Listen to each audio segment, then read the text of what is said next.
Hello and welcome. It is round number 7 of the UCI BMX Racing World Cup. We're coming to you live from Santiago del Estero in Argentina. And I am here to bring you the action. My name's Matt Payne and I'm here with Rich Eames. Rich, this is an iconic race venue and we are back here. Your eyes are sparkling, mate. I have to say, the moment that we say the word Santiago del Estero, you say, wow, can't wait. Every time. It's brilliant. It's an iconic World Cup BMX racing venue. Everybody loves it. I just can't wait for the racing to begin. Well, before we begin the racing, I think we should take a little bit of a look around the area. Now, Rich, you've been here. We can see it is a fantastic place. It's such a mix of old architecture, new architecture. Of course, we're right in the middle of the South American continent and all that entails. But what does it feel like on the ground? When you're on the ground in Santiago del Estero, it's just such a beautiful South American venue. The people are so welcoming and so friendly. There's always great places to eat and drink, great coffee shops. You just can't beat a trip to Argentina. Well, we're going to see if our riders can beat a trip to Argentina, because today's going to be a tough day for some and an easier day for others because it's warm at 27 degrees, 8 kilometers wind. So we don't have the issue that we had round number 5, where we had the gale force winds blowing us apart in Sarion for the very first of our 2 rounds there. But it's looking to me like it's just a scorching day there. And I guess this is typical. Yeah, it's very typical. It's very warm in Santiago del Estero this time of year. The words heat management immediately spring to mind for me, because the riders are going to have that battle just trying to keep themselves cool and everything else that goes along with it. And as you can see on your screens, the race start is delayed now. This delay hopefully won't be long. We've had word that it's not going to be all that long before we're back up and racing. But as a racer, Rich, you're a racer yourself, your son, Nathaniel, he's out and racing now. This is part of racing, is learning how to cope with delays. Yeah, definitely. You've got to learn. These little things come along every now and again. You get yourself set up, you get yourself prepared, you time your warm up to perfection, and then something comes along and changes that, and it's how you adapt to the changing situation that can sometimes, have an effect on your race moving forward. And part of that is being ready to get out there and to race, but at the same time not peaking too soon, because the riders will have warmed up, won't they? They'll have a set routine that they go through, and that's not going out and visiting the sites and looking at the fantastic architecture. That is actually about getting their body ready and their mind ready in that routine, and then it changes. Do they just reset? How does it work as a racer in there? I mean, it's very different for me in the stands. I just go grab something else to drink, another set of Fritz and mayonnaise if we were in Sarion, or over here, whatever the latest delicacy is. Yeah, I'm sure that the riders themselves have actually prepared for a situation exactly like this, where they don't quite get to the start at the time they would do. I'm sure they've got a protocol in place. They'll just hop back on the rollers for a little bit longer, pop the headphones back on their head, keep pedaling, just keep spinning at a low intensity, keep that blood flowing through the body, and maybe just go through a bit more visualization of the race, how things are going to pan out through the day.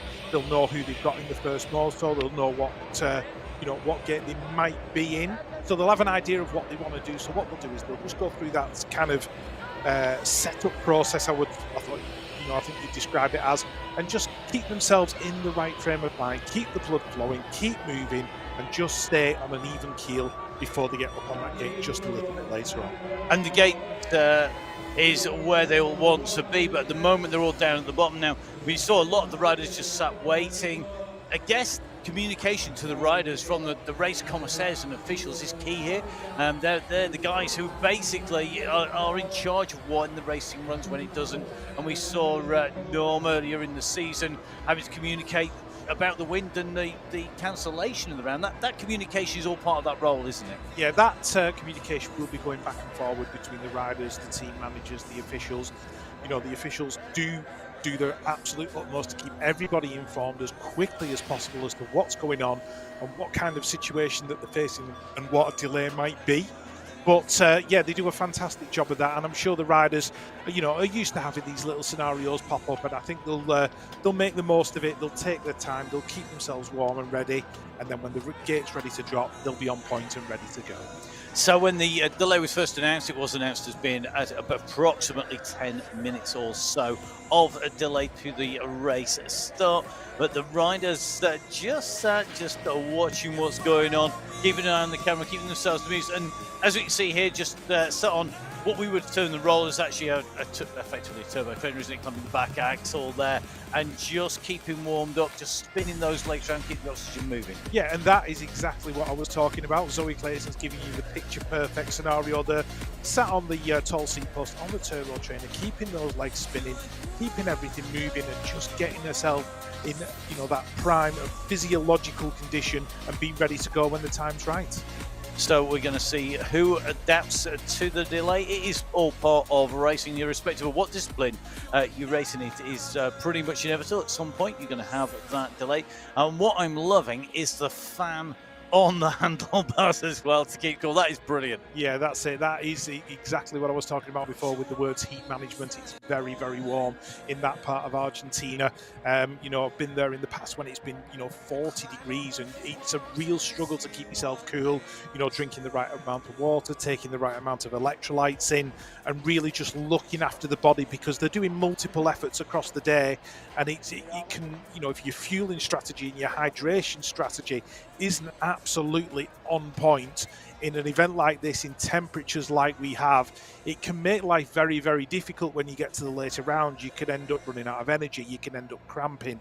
There's numerous things that riders could face if their hydration strategy and keeping their body temperature down isn't something that's primarily on their minds. So we're just seeing the warm-up at the moment. So this is then to get the riders that acclimatization almost back onto the track, and to make sure the riders are ready, and just to run the gate through here. So you can see lining up on the gate, and the gates are really key part of the equipment here on site, isn't it? And the riders, they practice on the gate regularly. This is probably the most important skill. Oh yeah, it definitely is the most important skill. I mean, your race can be won and lost literally in the first 5 feet. If you get cut off before you get to what they call the kink, if you get cut off there, your lap is almost over. It makes it so difficult for you as a rider to get around other people. You've got to get out strong. You've got to get to that first turn first. And those are the two key parts. And that's what everybody trains for. And, doing your sprints, doing your gates is a part of that. And these riders will have it down pat, and they'll know exactly what they need to do, how they're going to do it, and they'll train that kind of explosiveness to perfection in the gym, on the bike, and on the track itself. So we can see the riders on the way around, just practicing, just warming up at the moment on the track here at Santiago del Estero. You see our under 23 women's standings now. Tessa Martinez leading up at the top. She didn't have a great round 6 in Starion, however, still leading those standings. Behind, we do have a number of riders not here though with us, including Zoe Hapka. Yeah, Zoe's unfortunately not made it to Santiago del Estero, but one rider who has is the winner of the last round in Starion. That's Michelle Dissing from the Netherlands. Took that win, delighted with that one, and she popped the cork off the confidence bottle. And let's see if it transfers into this race. And how long in advance have the riders been out here? I mean, I've been watching and seeing some of these riders being here early in the men's under 23 standings. Rico Behrman, he's going to want to bounce back. He had won all of the rounds until we went to Starion. And in Starion, he was sitting, and the win was taken by Kim Schaffer, wasn't it? So a real changeover, but he's suddenly going to go back again. Yeah, it's very difficult to, winning week in, week out at the high level in UCI BMX racing. But, Rico Behrman is doing a fantastic job this season. Fortunately, didn't go his way with Starion, but I'm sure he'll be back on point. Well, one rider who really has been flying and has won 2 out of the 5 rounds is our leader, César Caquevara. However, best driver, 3 wins, but not sitting at the top of the standings. Yeah, that's what happens when you go out in the semi-finals at round 15. Just Whoa, that little point of friction where it can be the difference between being in the standings and being in second. I mean, I know Beth won't be worried. She'll have her head focused on the game today, and it's a long season. 4 rounds left to do this one. She knows what. And so Scalibara, you've got to remember, is second and fifth place when she hasn't been, she's been right up there. Yoris Dode, day two Supremo, normally absolutely flying. And if you look at the way it's been going, I mean, he's won basically every second race with Roman Mayu winning in between. And I was listening to a couple of people talking about this, and really, if you said, well, it's Dode, Mayu, Dode, Mayu, Dode, Mayu, Mayu, Dode. It sounds like a two-horse race, but it's not. It's definitely not. You've got Diego Arboleda in there inside the top four. Arthur Pilar has, unfortunately, Arthur's not racing on 7. Crashed in earlier in the week, but hopefully he's back on the bike for some of the future. And two riders who are out already in the competition here today.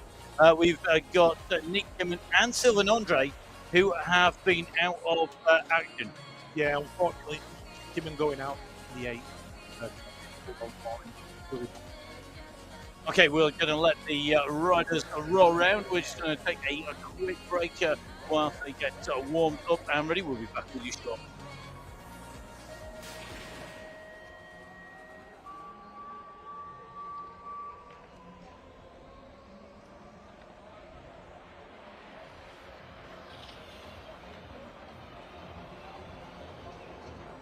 So we're here with you for round number 7 here in Santiago del Estero, and our riders are just making sure that they are all warmed up, all lined up and ready, because we do have a delay to a race start. So the whole process of getting our riders onto that start line has just been delayed a little. And Rich, this is always part of the process we were talking about earlier. We're seeing our riders in those overall standings coming to take start taking practice. Going to be pretty tough stuff, though, isn't it? I always think when I've had delayed start at the sim racing, it's always, for me, I try and put it as an advantage to come back out. Are there riders who actually go better for a delay, who respond to that better? I think it's down to the individual themselves. There's nobody who I can hand on heart say, right, that rider's better after a race delay. It's a very individual thing, and there's so many factors and so many things that can kind of derail a rider. In a delay, it could be a weather delay, it could be a delay with something that's going on the track. It just depends how you handle that particular situation, what's going on the day, how your results have been, earlier in the competition, that kind of stuff. There's a huge amount of factors, but I think the key point is all these riders know what they need to do to keep themselves kind of on the level they need to be on before that gate drops, be it a 5-minute delay, a 10-minute delay, or a 1. Okay, so the riders at the moment getting lined up and ready for a restart, and pretty cool at the moment. In the standing, great round at the scenario of an 8th place in that, and it's almost like to work really. We don't play very well at scenario, and it's less of a it's probably more of a obviously round 5 scenario that we had going on. Riders had a very extended break. Now look at that one set over on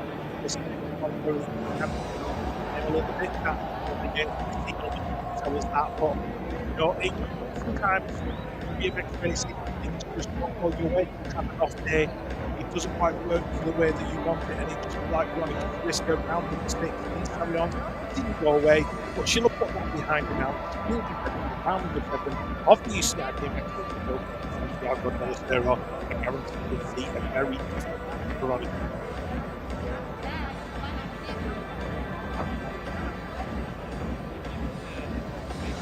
So just keeping an eye on the top of that gate. Great pictures. They should get the scale at the top of that ramp. Looking particularly a long way up there. And it is, I mean, you and I walked to the top when we were down in Bathendale, Rick. And it's a long way up those stairs. And I thought, so glad I'm not having all the BMX here every time for a stop. And when you do it time and time again, it's like, the move of doing it, it's efficient, isn't it? Yeah, it is. These riders spend, week in, week out, coming off the top of that 80 miles an hour. They know exactly what they're doing, and they know that their legs are, going to hurt a little bit when they've walked up there multiple times. But as you see, the riders are starting to head up the hill now, and hopefully it won't be too long before we go racing again, and the riders will be doing the fun part, which is coming down the hill at 40 miles an hour. And that's the thrill that everybody likes about BMX. No matter who the rider is, whether they're going up an 8-meter hill, a 5-meter hill, or down the hill, you can walk on BMX. That's the biggest part of the fun. It's part of the enjoyment. And I know, even though these riders are doing this at a professional level, I'm sure they enjoy it. Riders. I'm sure that they've just not lost the buzz, and we, you and I have ridden down plenty of these hills. You've ridden down a lot more than I have. I still get a buzz just standing at the top and looking at it. It doesn't really matter whether it's the big ramp, the little roads, or looking at it going, it's great. But it does feel more intimidating when you move up. Especially the youngsters coming up through. I mean, we've got the under 23 and the elite riders here. The juniors, the under 14s, that make their way up. That's part of that learning process. When they change up, they change bikes as well. Now, I know this is a process that you're moving through and you've got riders through before. As they move up in size, that must surely affect how not only the ramp field, but also all of the way through, the doubles, whether you're going to manual it, whether you're going to just go straight over the top of it.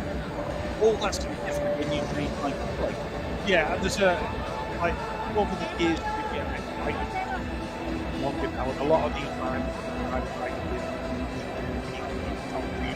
and there's science going behind the reason that they yeah. It could indeed. So we'll just keep an eye on the track. So if you haven't already, a drink, get your pop, your snacks, and drink all ready to be green. Great race very shortly in.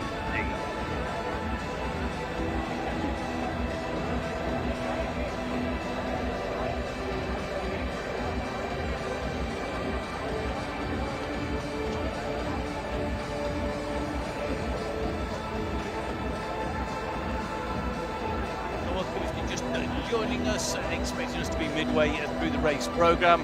We're here at Santiago del Estero for round number 7 of the UCI BMX Racing World Cup from Santiago del Estero. This should be the middle of the racing ridge.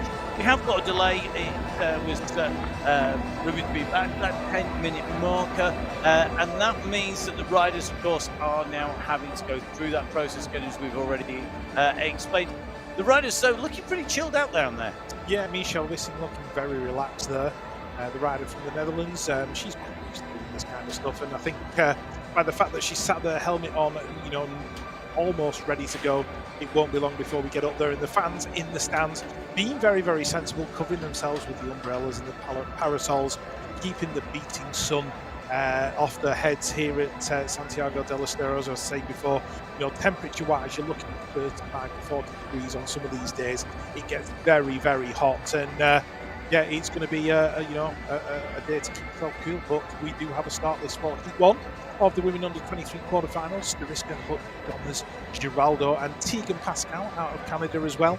Emily Hutt take the silver medal at the World Championships in Glasgow, so she'll be looking to impress here in Santiago del Estero today. So, Rich, should we do the game that we never normally try and play down here in the commentary box? We're looking at this. Emily Hutt, she has got a great chance to make her way up through in the points standings. She's currently in 9th place. She can push herself into 5th. Can she do it today the day? Yeah, I think if there's a rider capable of making a big statement here at Santiago del Estero, it is Emily Hutt of Great Britain. She works hard under Marcus Bloomfield, and let's see what she's got to give.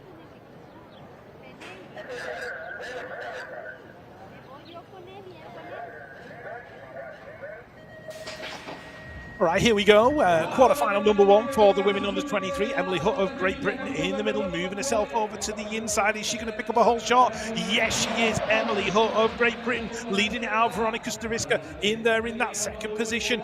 Tegan Pascal in the mix as well. I think she's there in that third spot. But as they go in and out of turn number two, Emily Hutt is the rider out front at the moment.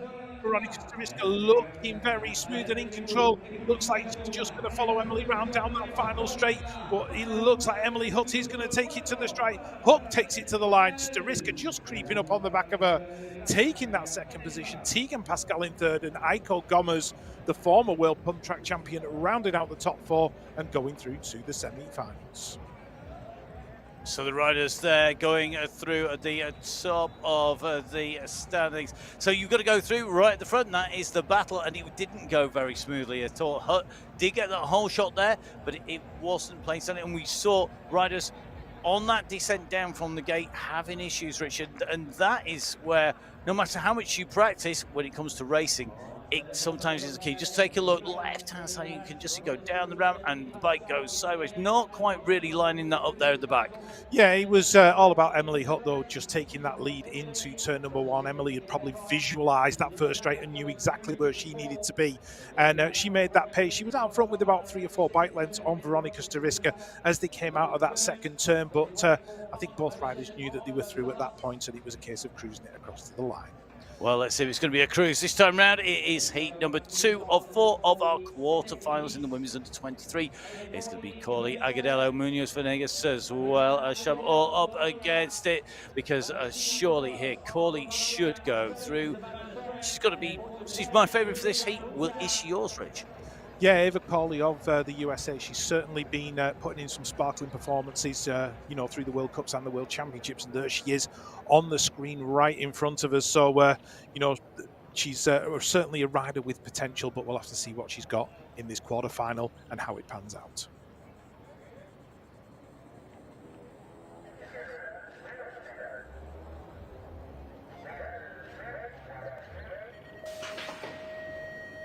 So the gate drops on quarterfinal number 2, and as we mentioned her name, it is Ava Corley, just working her way into that first turn, already picking up a 2 bike length lead from Agudelo. I think it is from Venezuela, Valentino Munoz Venegas in there as well. We've got Isabella Schramm making a World Cup debut out of Australia, and Julia Buta in there as well. Looks like Buta's in that 4th spot as they go into the final turn, but there's no doubt about the rider in front, Ava Corley of the USA. She's going to take this quarterfinal here at round 7 of the UCI BMX Racing World Cup. Agudelo Medina in 2, Munoz Venegas in 3, Julia Buta in 4, and Isabella Schramm of Australia. Her first World Cup comes to an end, but she'll be back for round number 8, I'm sure, giving it her best shot. So here we go. Let's have a look at those confirmed results for riders through. It's Schramm who's going out of the racing now. We'll make our way through to the semi-finals as we complete the first half of the quarterfinals into the second half, and it is Tessa Martinez, the rider right at the top of the standings up against Voss and Gayhart, Carranza Lopez and Munoz Velez here. Martinez has got to bounce back, hasn't she, after what was a poor round at Sarriot? Yeah, Tessa Martinez, she's definitely going to be in the mix in this one. She's there on the inside. She's got the World Champions jersey on.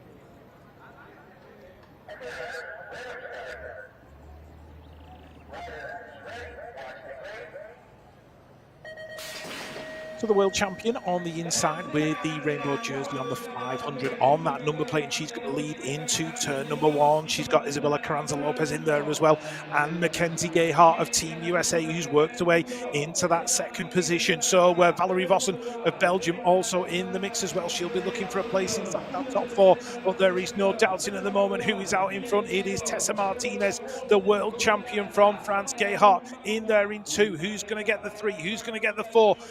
Martinez is going to bring it to the strike. Valerie Vossen looks like she might be on the outside looking in. It might be over for the Belgian. I think it is Martinez, Gayhart, Velez, Lopez and Valerie Vossen. She's going to be disappointed going out at the quarterfinal stage. Yeah, Valerie Vossen, I mean, 10th place in the standings coming in. Big chance to move up with no for single line in Hamke. This was an opportunity to move right up. She's not going to do that. And that was all about getting out that start. And she was just left wanting, wasn't she? Yeah, she wasn't quite close enough to make a move as they entered into that final turn. And if you're going down the final straight and you're in fifth looking for a fourth, you need Kai White style track speed. And unfortunately, Valerie Vossen didn't quite have that. And you could see the disappointment as she got over the line. It's that kick, isn't it? In to stay in contention, even if you're not right up there. And as you can see, Valerie Vossen confirmed is not moving through, but Martina is the world champion, leading that heat through 34.802 seconds. I would say to me, she was not necessarily absolutely flat out there looking back at those times. Well, this will be quicker. It is the final one of our 4 quarterfinals. May Bissing, Fair Mercado, Williams, and Walker. And well, Vissing surely has got to be thinking this is a chance to get some good points. Yeah, and the other rider I'd keep an eye on in this one is Megan Williams of New Zealand. She's there on the 503 plate. She's had podiums in the World Cup before now, so she'll be right there with Michelle Vissing, I'm sure.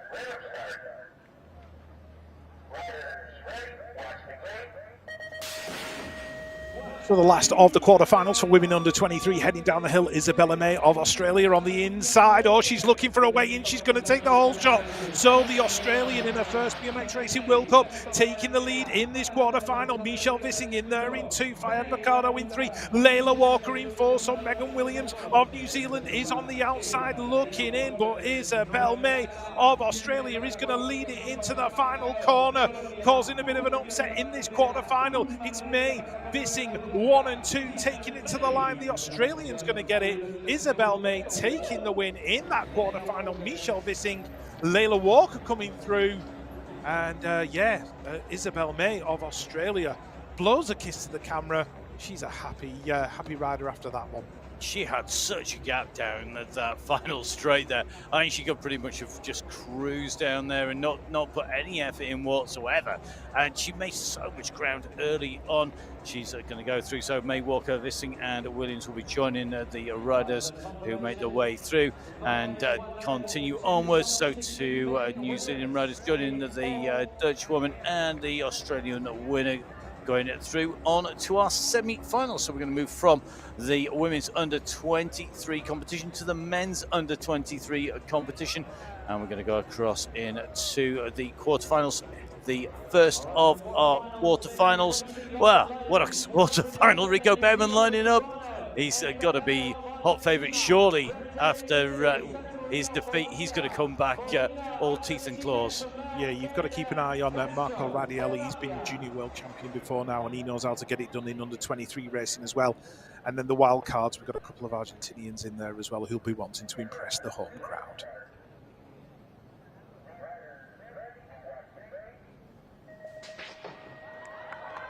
Quarterfinal 1, men under 23, heading down the hill towards turn number 1. Rico Behrman is the man in control as they go in and out of the turn, leads it through. Looks like Radielli's been pushed off the right-hand side of the track, so he's going to have some serious work to do if he wants to make it through this quarterfinal. Behrman is the man in control. The Argentinian contingent, Maturano, Capello, Molina chasing into the final turn. The home crowd have got riders in 2, 3, and 4 in this quarterfinal. No doubt who's going to get it. Behrman's going to get it on the line. Who got 2, 3, and 4? Maturano, Capello, Molina, keeping the home fans happy. Yeah, it's great to see him coming through, and you can just see it was really, really tight. Behrman going through with, I think it's going to be Maturano and Cabello and Molina, and that fight in between the second and third places in that heat is going to be very, very tight. And Radielli, I mean, just nowhere to be seen. What happened? Yeah, Radielli got across from the outside. He was in gate 8. He made his way through. Look, he was pushing really hard to get over for an inside line into that turn. And as they came out of turn number 1, I think he just got pushed a little bit wide, lost his momentum, and that was the end of the lap for him. He was chasing from then on in. And that's just, you know, BMX racing at the World Cup level. One little mistake and your lap is over. Meanwhile, Rico Behrman was out in front doing it for New Zealand with the Argentinian contingent 2, 3, and 4 behind him. Well, that is the first of our quarterfinals done and dusted. You can see those results confirmed on your screen there. So Maturano, Capello, and Molina going through with Behrman, and the rest now will have to fight it out in the next round to look to pick up scores. Remember, it is 10 rounds, so round number 5 not happening due to the wind. It means all of these points even more critical. Now, here we go on to the second of our heats here. It's a very stacked lineup here, Rich. Yeah, definitely keeping my eye on Callum Russell of Great Britain, Bennett Greenoff of New Zealand, Tim Goossens of the Netherlands in there as well, and Braden Kemple of the USA out there in gate number 7.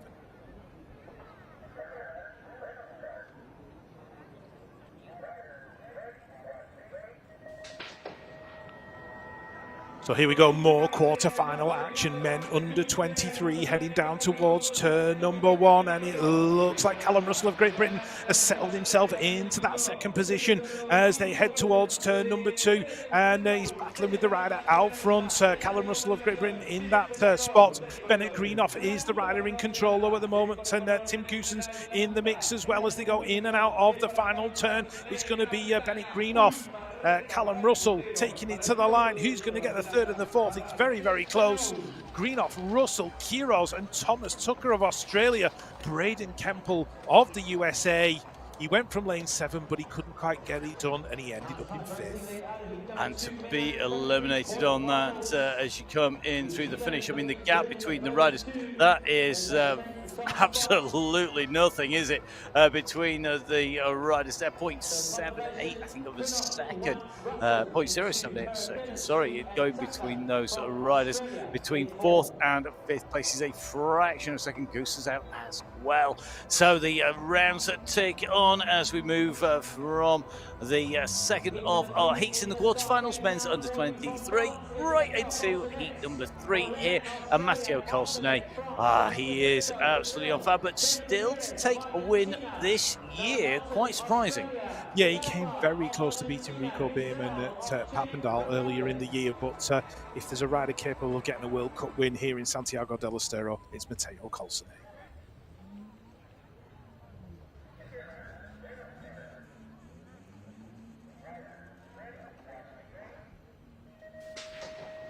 Last the quarterfinals for the men under 23. Matteo Colsone of France on the inside, leading it into turn number 1. He's got Oliver Moran of Australia right there with him as well in that second position. So France and Australia going 1 and 2 at the moment as they head into the turn. Hugo Marzalac of France in there as well, and Garcia Pinto of Brazil as they head towards the final turn. There's no doubting who's got this one at the minute. It's Matteo Colsone of France.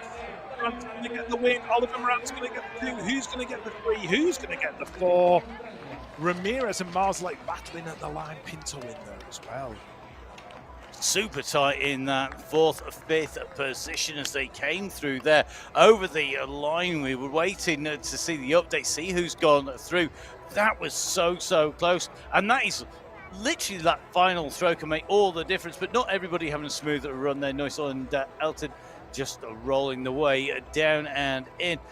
Earlier issues on the way through, and that throw, that final throw over the line can be the difference, and that is a real skill, isn't it? It definitely is a skill, as you know, it can be a game of millimeters in UCI BMX racing, as we see the crash that went on in the second turn. 2 riders going down, unfortunately Noah Elton being one of them, and he's going to have to try again in round number 8. Meanwhile, Matteo Colsone of France was taking himself to a win. The battle was going on behind, and the guy who was involved in it was his compatriot Hugo Marzalek, and hopefully he's made it through, and there we go. Yes, he has. Hugo Marzalek taking that final qualifying spot.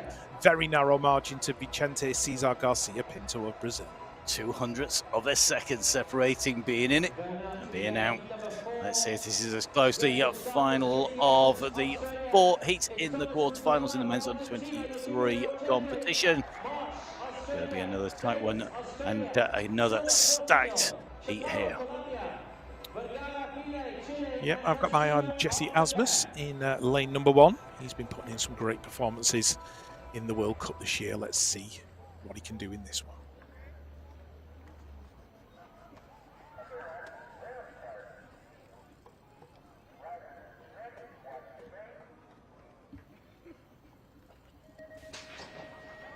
As the gate drops on the last of the quarterfinals for the men under 23, it looks like Marsh and Asmus going 1 and 2 into the turn. So the Australians all over this one, but there's pressure coming from the rider from Argentina. That's Maturano.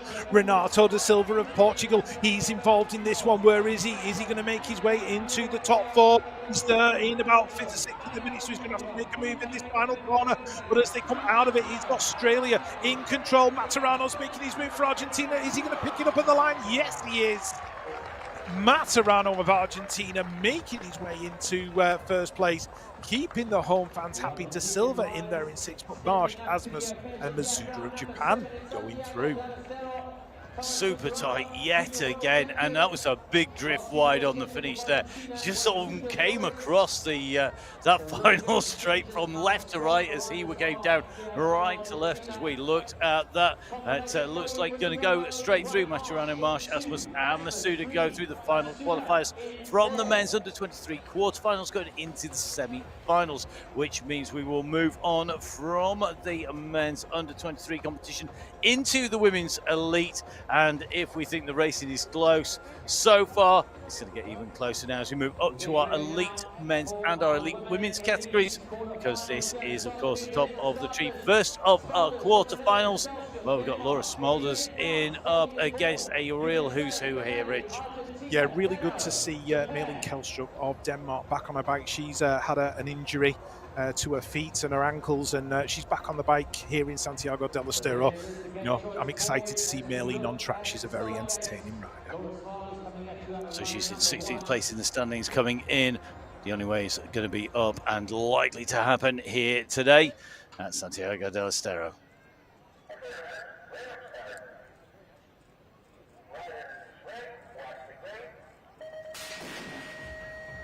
First of the quarterfinals for the women elite heading down the hill, and it looks like that Dutch jersey is going to go into that first turn first. Laura Smulders of the Netherlands looking good. Who's got that second spot? Looks like Axel Etienne from France. So France going well and taking a second position. Cavalli's in there in 3.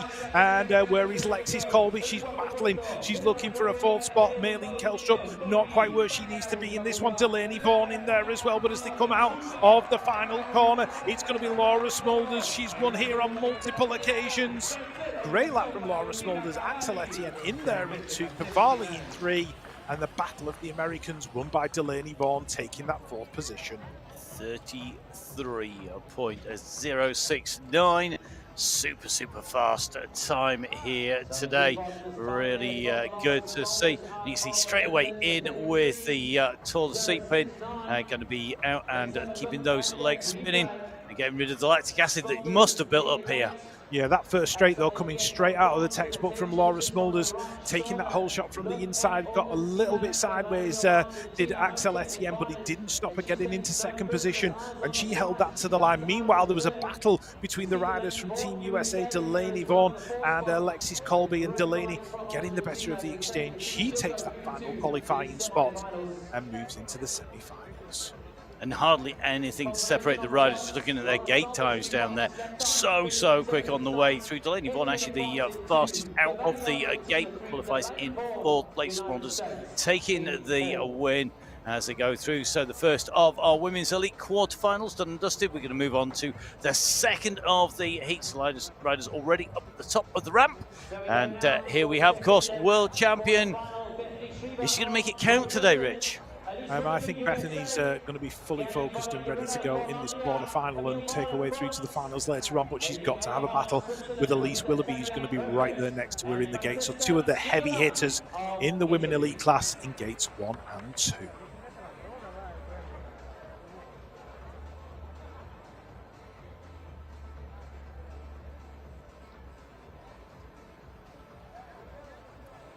Just a little pause. Bethany just getting ready to go.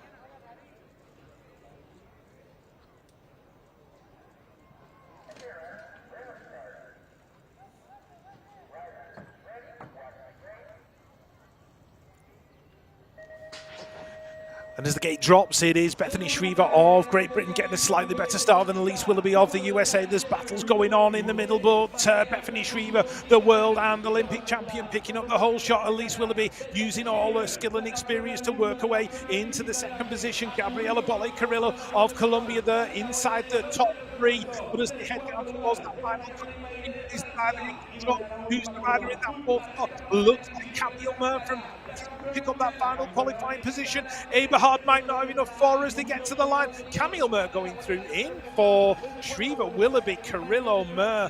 1, 2, 3, and 4. The Swiss bringing up 5 and 6. It's not to be a Swiss day in that heat, going to be eliminated out along with Singolani of Italy in that qualification to go through. Remember, only the top 4 riders in each of these quarterfinals going through.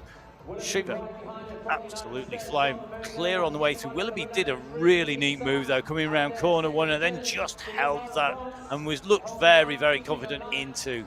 Yeah, the Swiss were chasing down Camille Murr into that final corner, but it was the French national champion who held it to the line, and she went through, took that 4th position, and made her way through to the semi-finals. So great riding in the second of our heats in the quarterfinals for the women's elite. Your top 4 through Shriver, Willoughby, Bolle Carrillo, and Mare going through. And of course, they will be joining the 4 qualifiers from heat number 1. 2 more heats to go in the women elite quarterfinals. We move on to heat number 3. Been looking forward to this one because I think this one could be particularly close.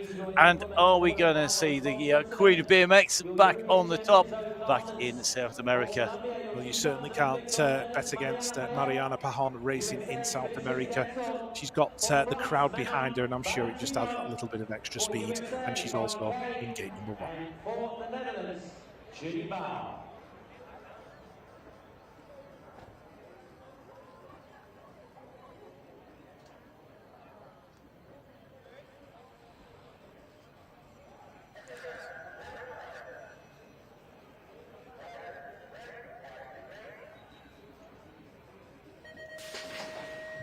So let's have a look in Heat 3 of the Women Elite quarterfinals as they head down towards turn number 1. Mariana Pajon on the inside. Looks like Felicia Stansel of the USA is picking up a whole shot. Stansel in there in 1, the 2022 world champion in this category. Won that title out in Nantes in France. Zoe Claessens in there as well in that second position. Mariana in 3, who's got that 4th spot as they come down towards the final corner. The battle's out front. Stansel still holding on to it. Stansel, Claessens down the final straight. Here comes Mariana Pajon. She's going to pick up that 3rd spot. Stansel and Claessens going through 1 and 2. And it was Manon Valentino picking up that 4th spot for France. And it shows why you just cannot discount her on these tracks. She's had what has been for her a relatively quiet season, but Pajon looking back up to best. I mean, she's 8th overall in the series. She could move up if she has a good day today, but that gate maybe not at the same sort of pace that we would have expected once upon a time. Yeah, Mariana, she knows what she needs to do in these situations. She knows she just needs to be in the top 4. She only needs to win 1 lap, and that's the last one. But winning this lap here in the quarterfinals, Felicia Stansel just pipping Zoe Claessens on that line, and Manon Valentino going about business and taking that 4th spot. So we have 1 more round of the women's quarterfinals to come in the elite category, who will be joining Stansel, Claessens, Pajon and Valentino, with the rest of the riders in the semi-finals. Well, we have the rider who at the moment is leading the standings overall in Saya Sakakibara. Is she going to be up there? She's got some tough competition, but she should get through this pretty smoothly. Shouldn't she, Rich? Yeah, on paper, yes, you would say so, but you can never, predict what's going to happen in BMX, and certainly not in World Cup BMX racing. So it's not over until they cross the line. But Saya Sakakibara of Australia, she's definitely going to be up there, I think, inside the top 4.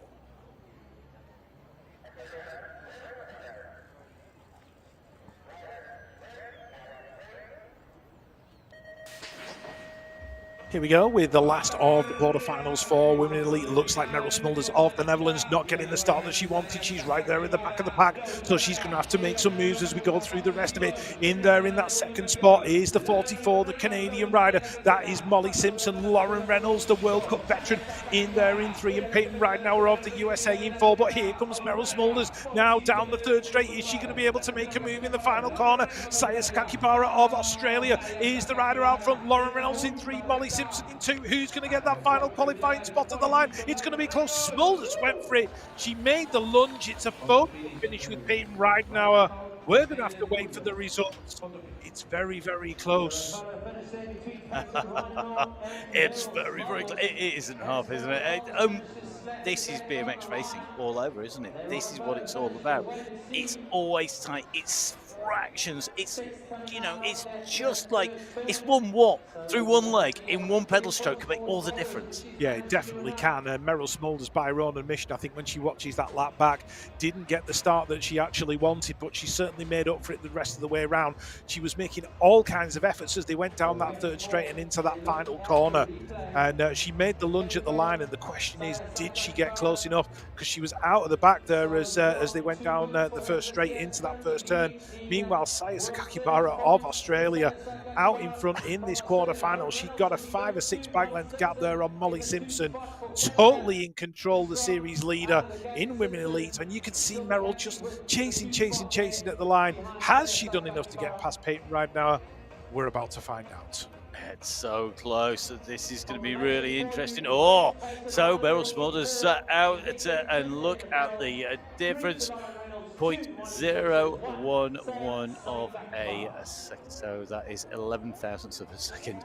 That is nothing. It's probably just the difference in the tire tread or a few more PSI. The tire is so tight at this level in the women's elite. So we're going to move from our women's elite to our men's elite at the first of our quarterfinals. And the man who's usually good on day 2 now here in day 1, Joris Dode. Yeah, Joris Dode, he's been putting some sparkling performances in this year. He's got his compatriots in there, Roman Meyer, Mathis Rago, Richard. Good to see him back from injury. Eddie Clerte's in there as well. But the Swiss have got Gil Brunner as well. This is going to be a tough quarter-final. So Clerte in the middle on that 815 plate, out in gate number 5. And Joris Dode with the series leader's number plate in gate number 1.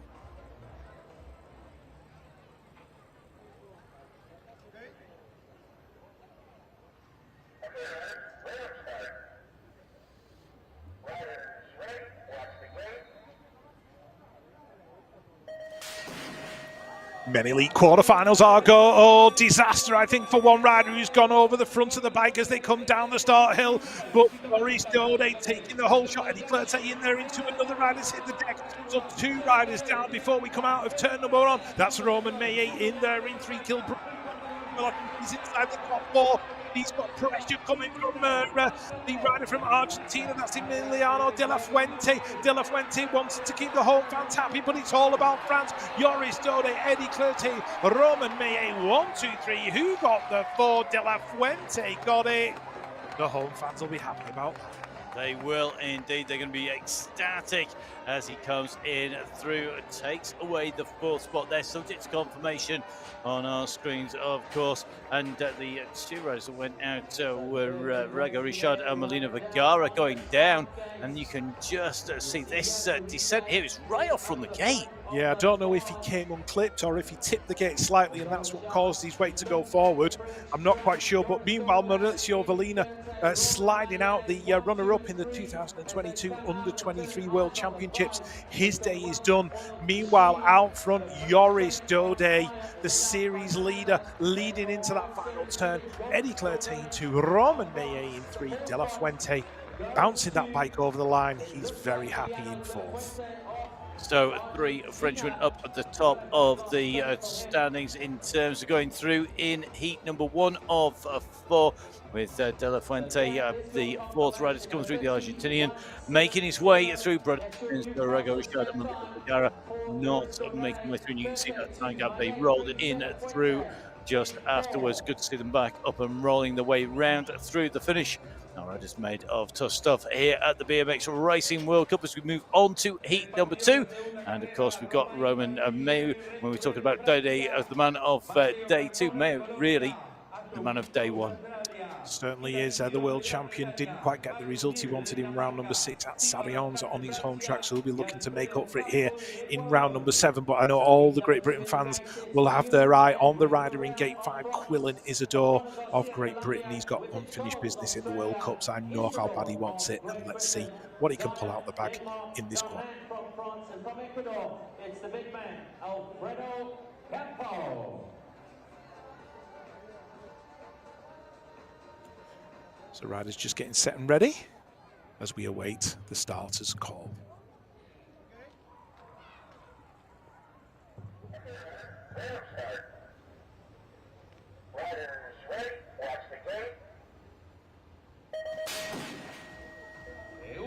Quarterfinal number 2 underway for the men elite. Roman Mayu is going to lead it into that first turn. That looks like Alfredo Campo, I think, in there. Is it, or could it be the Colombian Mateo Carmona Garcia? Carmona Garcia in 2, Campo in 3. Quillan Isidore of Great Britain inside the top 4 right now, but he's going to come under pressure as they come down that third straight. Magnus Dyer trying to work his way in on the inside. Rencarel in there as well. Rencarel on the outside looking in, so it might be an early exit for him. Let's have a look as they get to the stripe. It looks like Roman Mayu's going to get it.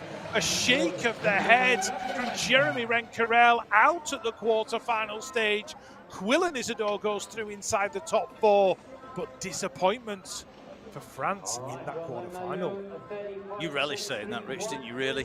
You did, didn't you? Yeah, I know you did. You're there going, do you know what, it makes a change, because we normally say the French are absolutely dominating. Not to be this time round. Why? Tell me why.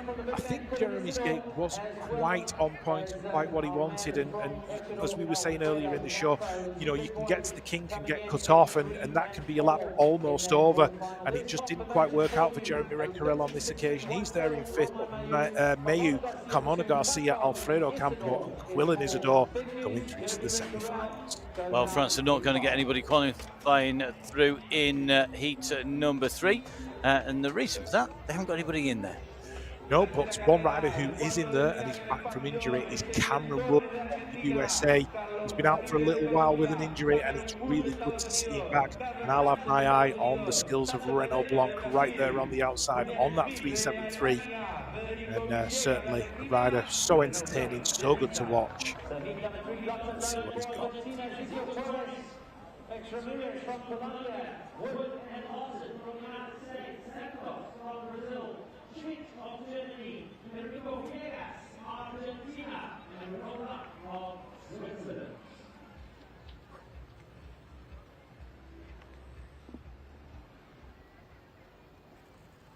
Okay.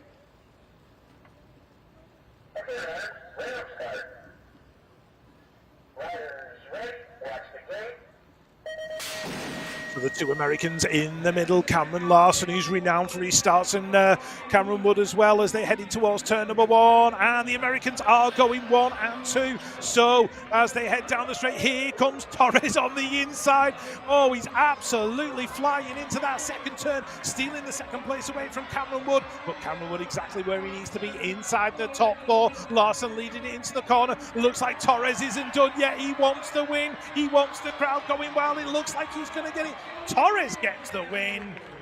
Larson in 2, Cameron Wood in 3, the little magician Ramirez in 4, and my man to watch, Renaud Blanc, out in 5. And Ramirez, not sure how he does it. I mean, you call him a little magician, but he is incredible going through there. Just the way he threads it through the gas, absolutely stunning. But it was all action from the descent down from the ramp. You could see the takeoff there. It didn't work out, and I think that was Schmidt hitting the deck. Yeah, it was. Schmidt went down. He just clipped the top of that jump, and that was enough to, get him away from his bike. But meanwhile, as they went in and out of the turns, Cameron Larson, well, Nicolas Torres, I don't know how he held on to the bike going down that second straight. He's certainly styling it out as he goes down there towards the line, giving the crowd what they came for. Torres, he'll want to be in that final later on. with riding like that, I wouldn't count him out of being there. That bike was all over the place, wasn't it? It just was. It was not arrow smooth, that bike underneath him.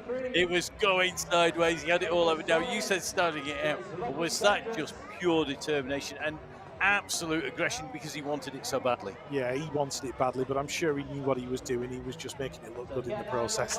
And there's your confirmed result. Nicholas Torres, Cameron Larson, Cameron Wood, and Carlos Ramirez all confirmed as going through. Federico Villegas of Argentina, he came in sixth. He's going to try again in round 8. So here we go. We are going to move on from the third of our heats onto the fourth and final of our quarterfinals here. And as you can see, we've got home rider here in Molina. And we've got Arboleda in there, but it is a stacked field, Rich. It definitely is, and I'm glad you mentioned Gonzalo Molina. Took the win here in 2019 in front of a packed crowd. He's going to want to do it again. There he is, up on the gate on that 215 plate. And he'll have it firmly fixed in his memory what he did in 2019, and he's going to do his best to make it happen all over again. Buddy Turner of Australia on the outside. Ross Cullen, world number 6 for Great Britain, out there in gate 7.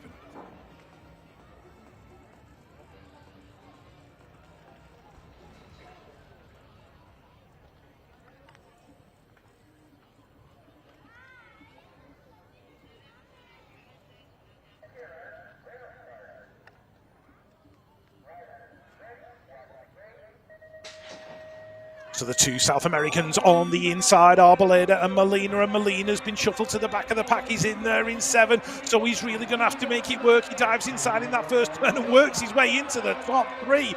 What a move from Molina in that first corner, but Arboleda out in front. Looks like the Dutch rider in there in 3. That's going to be Jamie O'Brien. Where is Ross Cullen of Great Britain? Looks like he's on the outside looking in at the moment, in there in 7th. So Arboleda, Jamie O'Brien 1 and 3, I think that was, just trying to pick him in 2. It was Molina in 2, Markart in 4, Dave van der Berg in 5. But what about Gonzalo Molina in that first corner? A great move from him. Absolutely a flying move, and you see the shake of the head there by Cullen. It was definitely not to be for the riders from Great Britain there, but Arboleda, Molina, Brink, Markart, all absolutely back on form once again. Watch this move into the first corner here. That's what you call defend your position and make it yours. Blimey, there was not a lot of room left on that track, Rich. There wasn't, and what I didn't pick up on was Kai White was out of the pack there with Ross Cullen. They were 7 and 8. It's very unusual for Kai not to be in the mix when you go into a technical rhythm section. Unfortunately, it's not been his day in round number 7. He's going to have to come back in round number 8, but Arboleda taking the win in quarterfinal number 4. So that is all of our quarterfinals going to be wrapped up and done with these confirmed results. Arboleda, Molina, Jamie O'Brien, Simon Markart rounding out the top 4 there and going through to our men's elite semi-finals. Now, quick reminder, of course, all the points today are going to go towards those series standings, as well as those series standings at stake are Olympic qualifying places for many of the riders across all of our elite competitions. So real big pressure on the riders now as we move in towards the back of the season. Rich, it's got to be weighing on their mind. I mean, Paris is looming large for a lot of people in the sport, and it's a chance when everybody gets a chance. I mean, once every 4 years to become an Olympic champion, it's such a big thing. Yeah, the closer you get to the Olympics, the more critical the results come, because it can be the difference of you taking 3 riders, 2 riders, or just a single rider. So for countries like Great Britain and Colombia, every single finish counts, because you want to be taking 2 riders because it doubles your chances from taking 1. So blatantly obvious, but certainly something that they have to think about. But we move on to the women under 23 semi-finals. We've got Emily Hutt, Tessa Martinez, Isabel May in the sparkling quarter-final performance from her, Michelle Vissing and Megan Williams in the mix as well. So plenty going on in this first semi-final for the women under 23. I'll have my eye on gates 1 and 2, Emily Hutt and Tessa Martinez.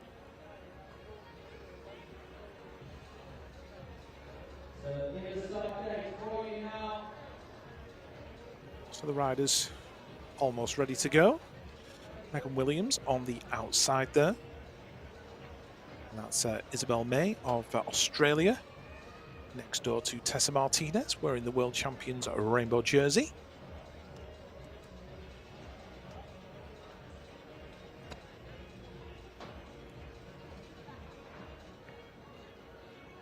So the first of the semi-finals for women under 23. Certainly Isabel May, nice and relaxed. Bit of a wave there. That's what you call cool, calm, and collected, isn't it? I think it is. Michelle Vissing in 4, gate number 4. Tegan Pascal in there as well. And the riders from South America, Agudelo and Munoz Vargas. And the time, this extra time on the top of the gate is just building up the nerves, isn't it? And there's a point at which every rider is going to be just triggered into that. Right, what's happening? Why are we here so long? And that's going to tick in everybody. They're just not going to sit there like Autobots, you know, just waiting and waiting. There's got to be a point where every rider's going, right, okay. And if that's when you have to then make a move, that's really going to affect the rider, isn't it? So timing is absolutely critical. Yeah, certainly a bit of a hold here on top of the gate for the first of the semi-finals. And these riders just having to, you know, control the nerves, the breathing, everything else that it takes just to be ready to perform at their optimum. I think the optimum has got to involve a lot of adrenaline at this point, because it's just going to be ramping and ramping up. A lot of deep breaths up there, sucking in the oxygen, trying to make sure that they're going to be able to explode out from the gate. The first of our women's under 23 semi-finals are going to take place, and the riders lined up as you can see on the inside. On our right hand side, the riders left with gate number 1. It's the place they all want to be.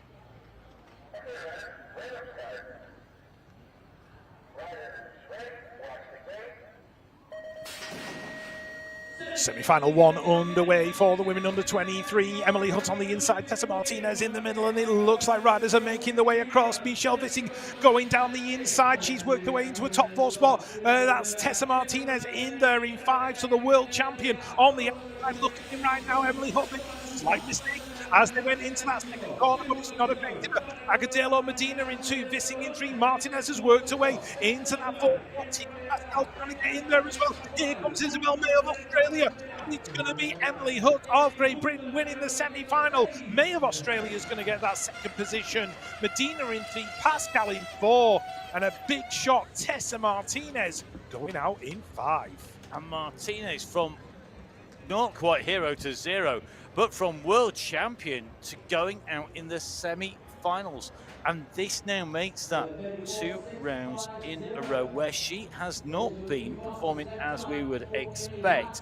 With a 6th place at round 6, she just didn't look to be her usual self. No, do you know what? The thing I was watching was Isabel May of Australia. She was in 8th as they came across that first jump. She's worked her way all the way through into a top 3 position. She was battling for the 2nd spot. And meanwhile, Tegan Pascal and Tessa Martinez are having a battle for 4 and 5.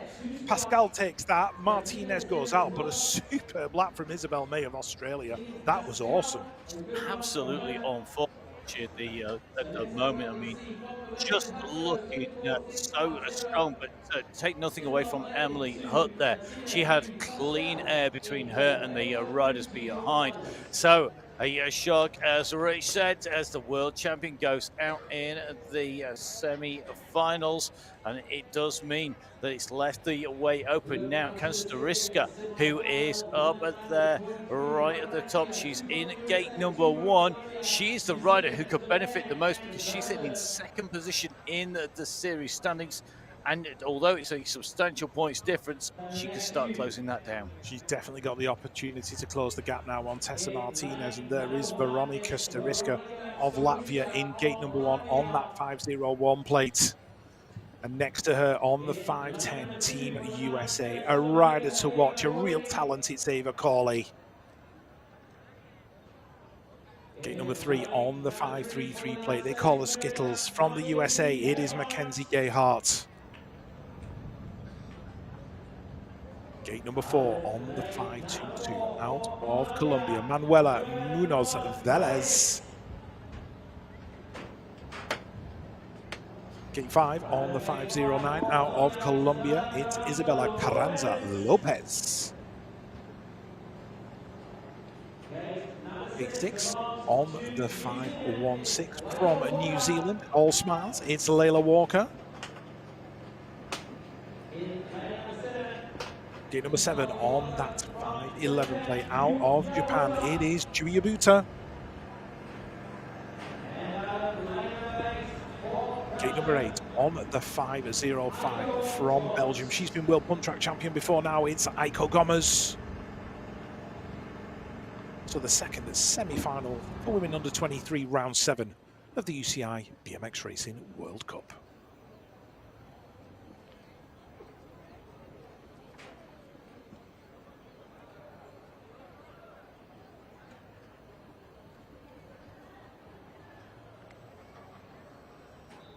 Okay, riders just getting themselves set and prepared. A little bit more time to gather the thoughts and direct those butterflies that'll be floating in the stomach.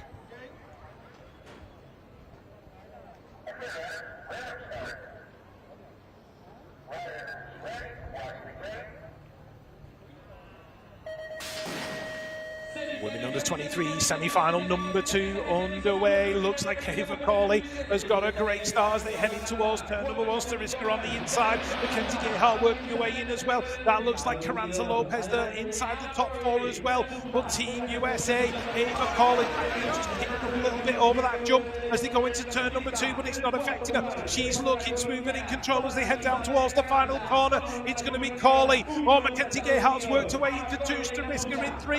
Who's going to get that final spot in the main? Carranza Lopez is under pressure from Layla Walker. Who's going to get it at the line?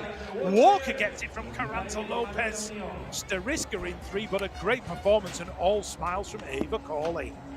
You know, that run through, that was almost 1 second quicker than the first of our semi-finals for the winning time there by Ava Corley. Absolutely blistering fast time through there, Rich. Yeah, certainly was. I said she was a rider to watch, and with a performance like that, I think we'll be watching her in the final somewhere near the front a little bit later on. But certainly a great start. Veronica Stariska on the inside, definitely not where she needed to be. Aiko Gomez was trying to work her way across from lane number 8, making all kinds of moves in that second turn. Meanwhile, Carranza Lopez was in that 4th position. Layla Walker was all over a back wheel and just managed to reel her in, going down that final straight, just pipping her at the line. But there was no doubt about you winner. It was Ava Corley.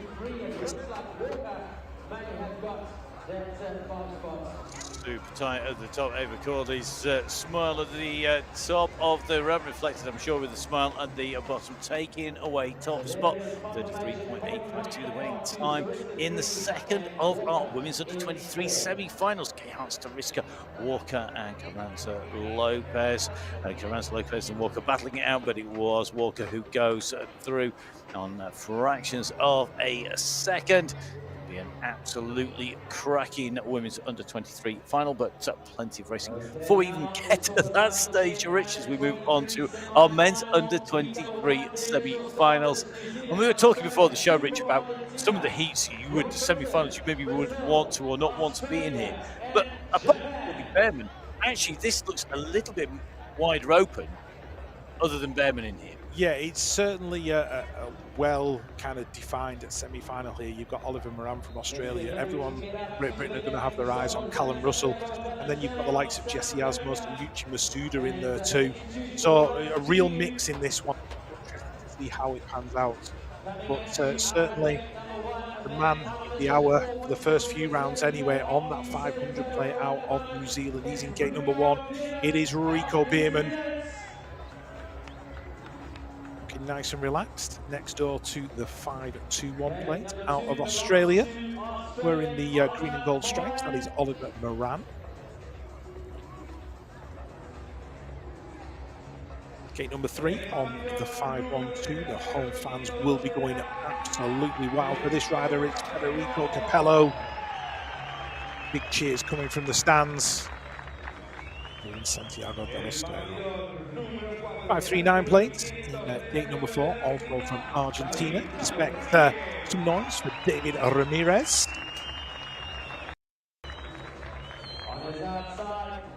Gate 5, 508 out of Great Britain. His friends and family back at Birmingham BMX Club will be cheering him on. It's Callum Russell.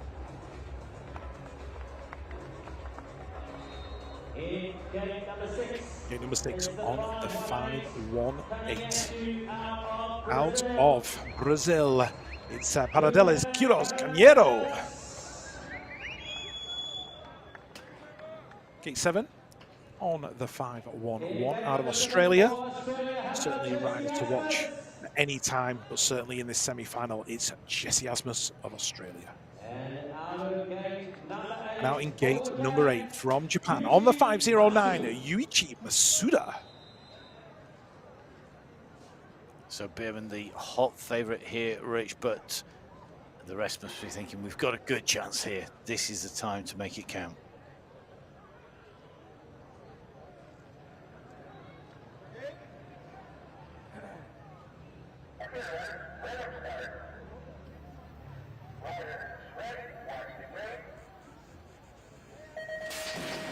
The under 23 semi-finals are go. Bierman in gate 1, Russell in gate 5, Masuda out in 8. Who's going to lead it into the turn? It looks like Bierman and Russell going 1 and 2. There was a collision as they came out of turn number 1. Riders have hit the deck. Jesse Asmus in there in that third part. I think we might have lots more riders.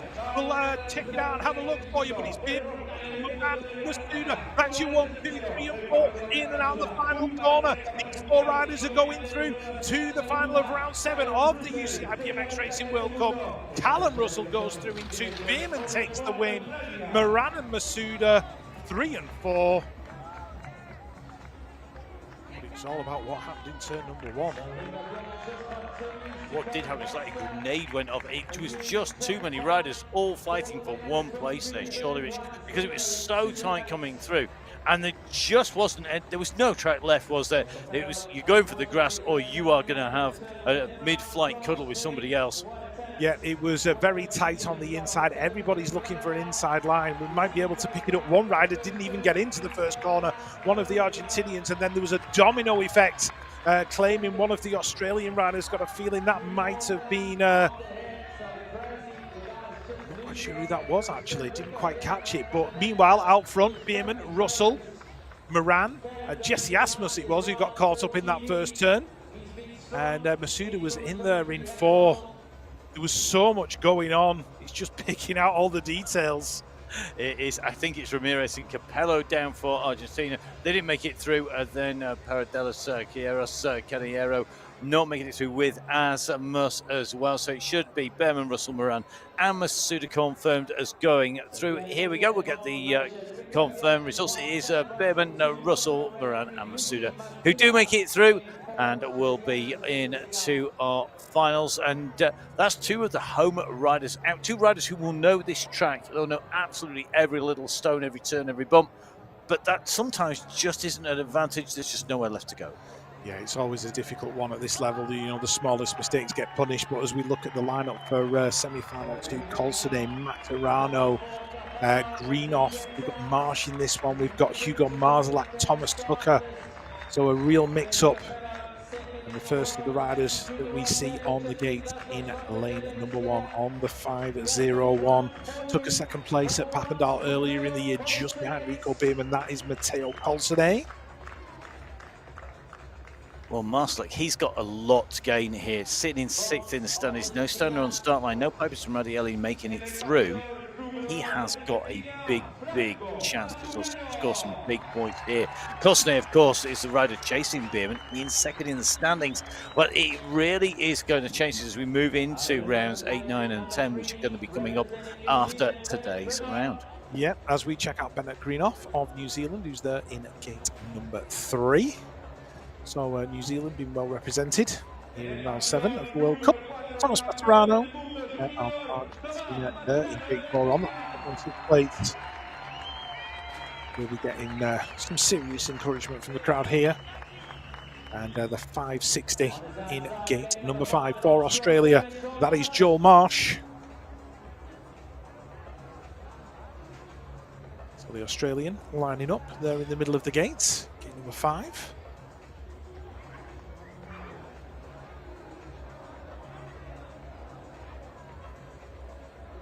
So it looks like a little bit of a delay. They are waiting, I think, for Molina to make his way through. We're seeing a big hole in the gate there, and no rider up there. So that's Marslake, Hugo Marslake. Surely he's going to be fired up. He's going to want to be there. He just looks across there. There's a bit of a gap, and they are looking to see where the rider is. It may well be a mechanical issue, mightn't it, up at the top there, because we could see riders waiting. Yeah, it's quite possible that there is a mechanical to the rider in gate 6, Santiago Franco Molina. And the 545, Thomas Tucker, doesn't seem to have phased him at all. The Australian out there in gate number 8.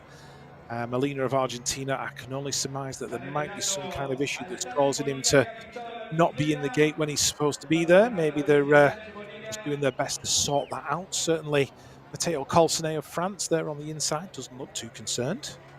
There's varying different looks, isn't there, up there? How long will they hold this and wait for Molina? Will they be waiting for word? It's a commissaire decision, I guess. Yeah, I think there's a time limit. I think it's 5 minutes to get a mechanical sorted out. Matteo Colsonet making his way off the gate, so certainly there's something going on there. The smart money would be on it being a mechanical. Everybody just moving back a little bit, so just taking their time. So certainly something's going on.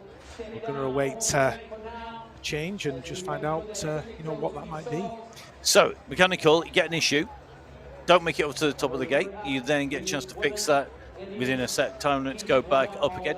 And it certainly looks to me like we're going to have an exchange around here. So the men's under 23, the second of our semi-finals being moved out of the way. The women's elite being drawn up to the grid, because that was Bethany Shriver who is making her way in to what looked to be gate number 1 there.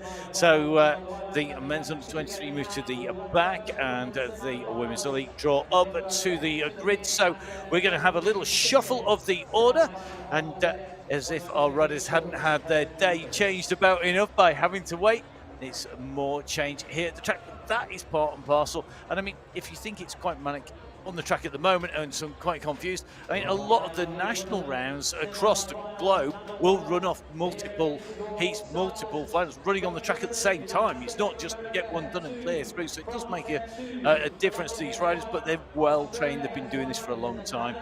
Will it affect the women? I'm sure it won't. These women elite riders in semi-final number 1, they'll be prepared and ready. Beth Shriver, Elise Willoughby, Felicia Stansel, Axel Etienne, Mariana Pajon, Manon Valentino, Lauren Reynolds, and Delaney Vaughan. Those are the riders who will be lining up in semi-final number 1 for women elite. And there is the world champion, the Olympic champion. She's got the 1 on her number plate. Out of Great Britain, it is Bethany Shriver. All smiles, just getting herself set and ready. And next to her on plate number 11, gate number 2, from the USA, 10-time USA BMX Pro champion Elise Willoughby. Gate 3 on that 13 plate. Nice to see Axel Etienne of France back on track.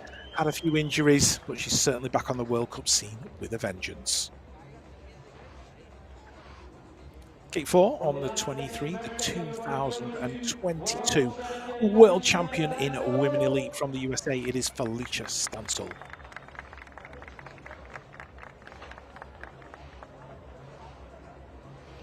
Gate 5 on the 100 from Colombia, the Queen Bee of BMX, double Olympic champion, silver medalist in Tokyo. It's Mariana Pajon.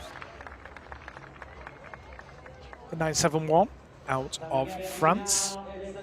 Again, been missing from the World Cup scene for a while, but really nice to have her back. That is Manon Valentino.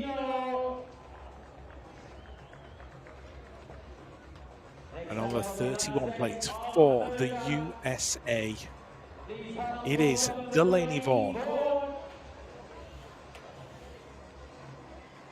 And in gate number 8 on the 6 plate, a veteran of the World Cup scene out of Australia, it's Lauren Reynolds. Well, cracking race field here, Rich. They are going to be fighting 4 riders through to go through into our finals, the semi-finals. The first of the Women's League semi-finals about to take place here at round 7 of the UCI BMX Racing World Cup.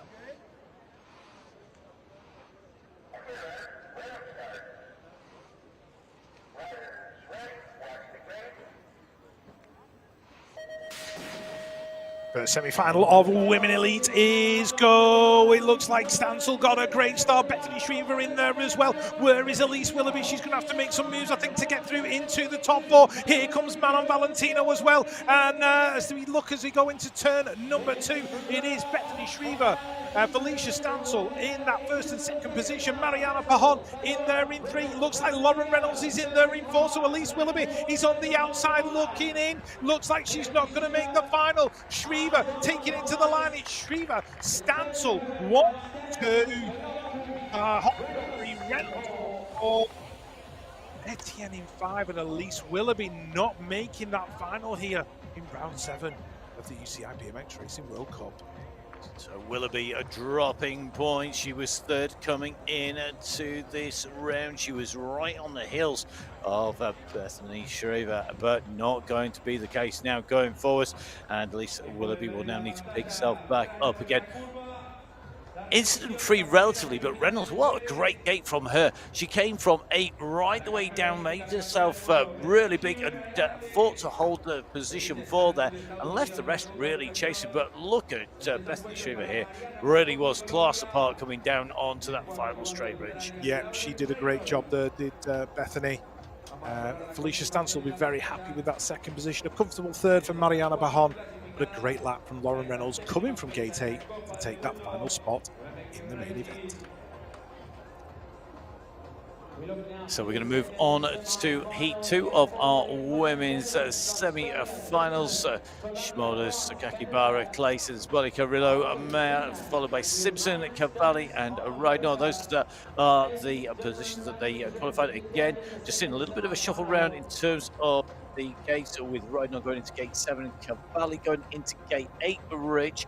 That does make a difference. People do like to be on the outside, don't they? If you're not in 1 or 2 or 3, get yourself right on the outside, give yourself some room to move. Yeah, sometimes it can be almost a blessing in disguise to be in gate number 8, because like you say, you've got time to make moves, you've got time to kind of see what's going on the inside, and if all the action, appears on the inside of turn number 1, you can do a high-low and maybe dive in and pick up a couple of positions.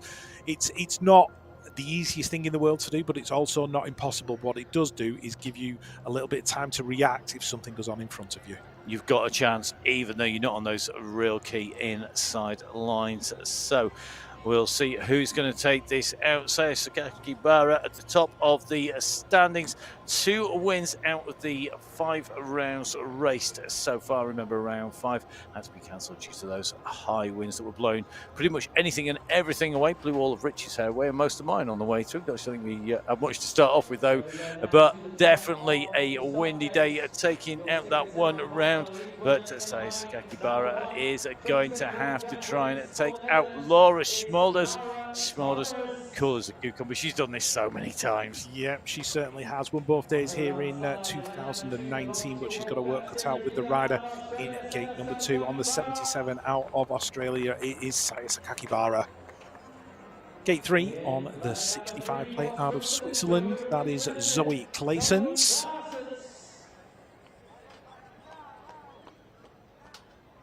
Gate number 4 on the 14 plate out of Colombia. Put some really great rides in here today. In round number 7 of the UCI World Cup. Gabrielle Bolle Carrillo. Gate 5 on 777 out of France. It's Camille Mer. Gate 6 on the 44 out of Canada. It's Molly Simpson. And on the 15 plate coming through on that photo finish in the quarterfinal for the USA, it's Peyton Rydnar.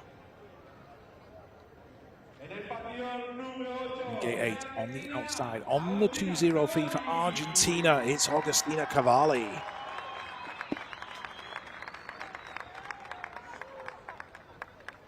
Second semi-final for the Women Elite, ready to go.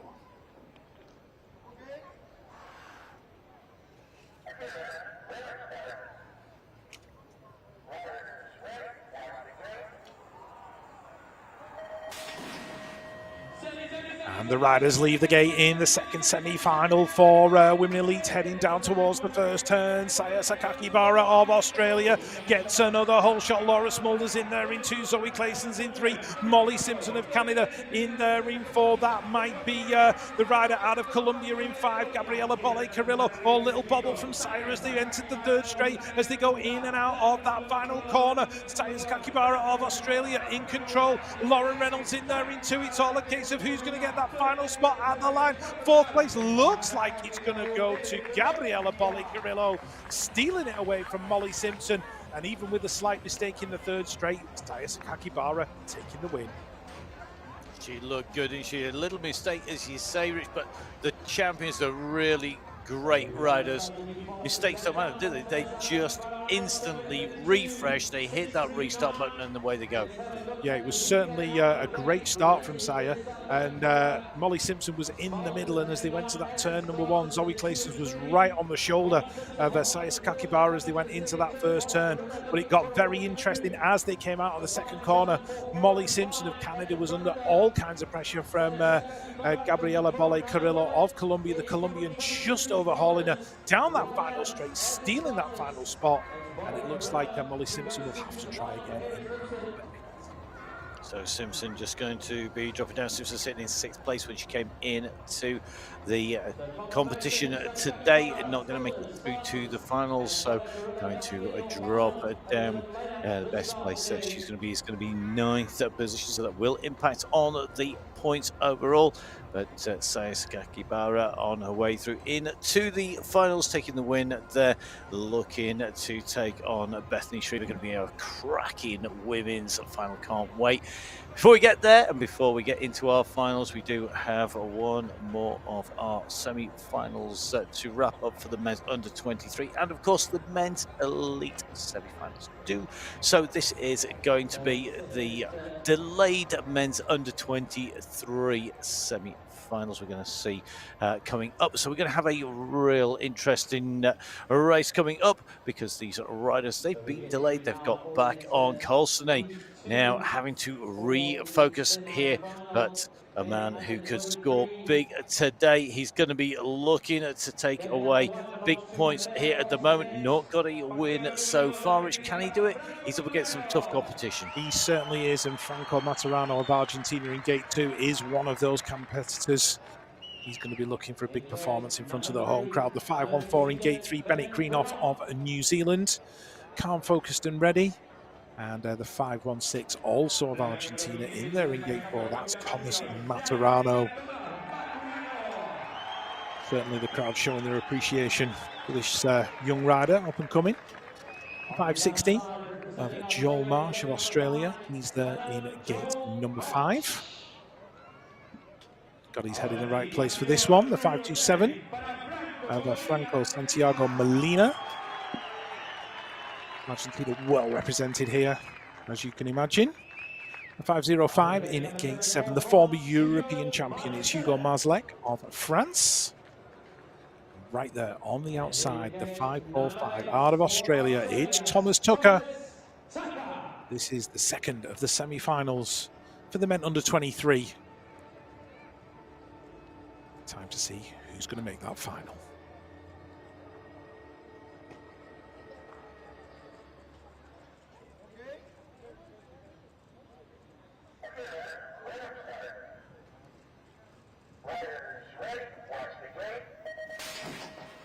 So 3 riders from Argentina in semi-final number 2. Are they going to make the main event and give the crowd what they came for?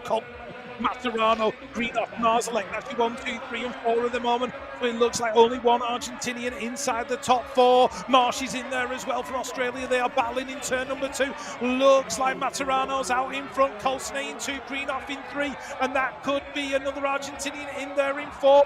They chase down the line. Marsh is in the mix as well. Like Marzlek now. Maturano gets it. It's going to go Maturano, Colsonay, Greenoff, Marsh, Marzlek.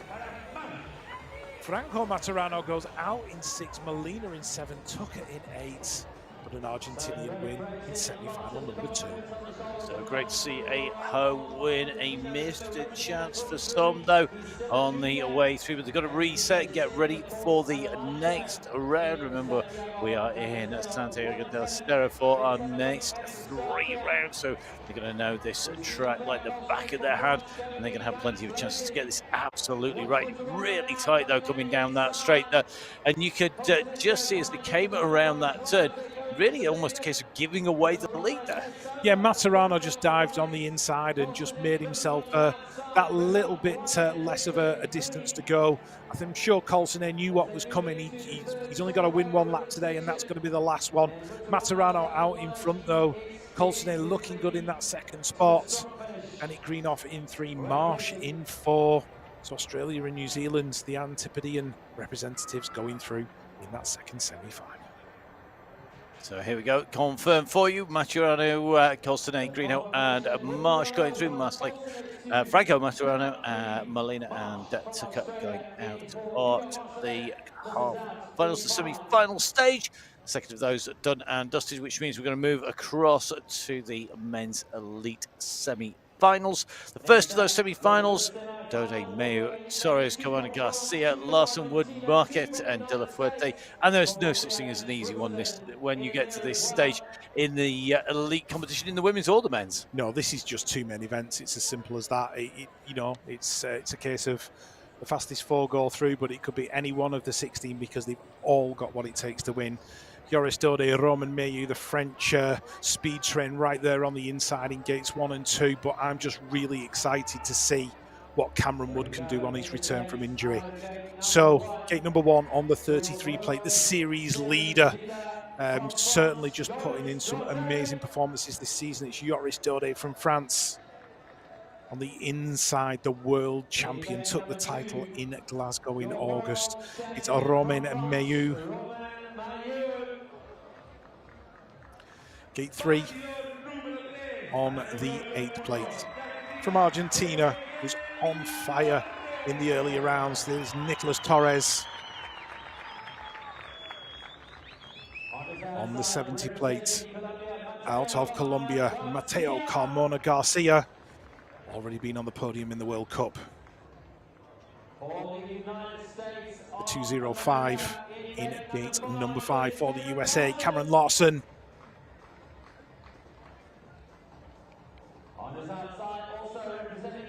Gate 6 on the 12 plate, took a win in Bogota, Colombia in 2022. It's Cameron Wood.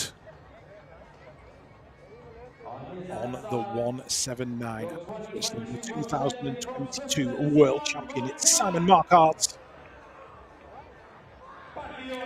And on the outside, on the 229 for Argentina, Emiliano De La Fuente.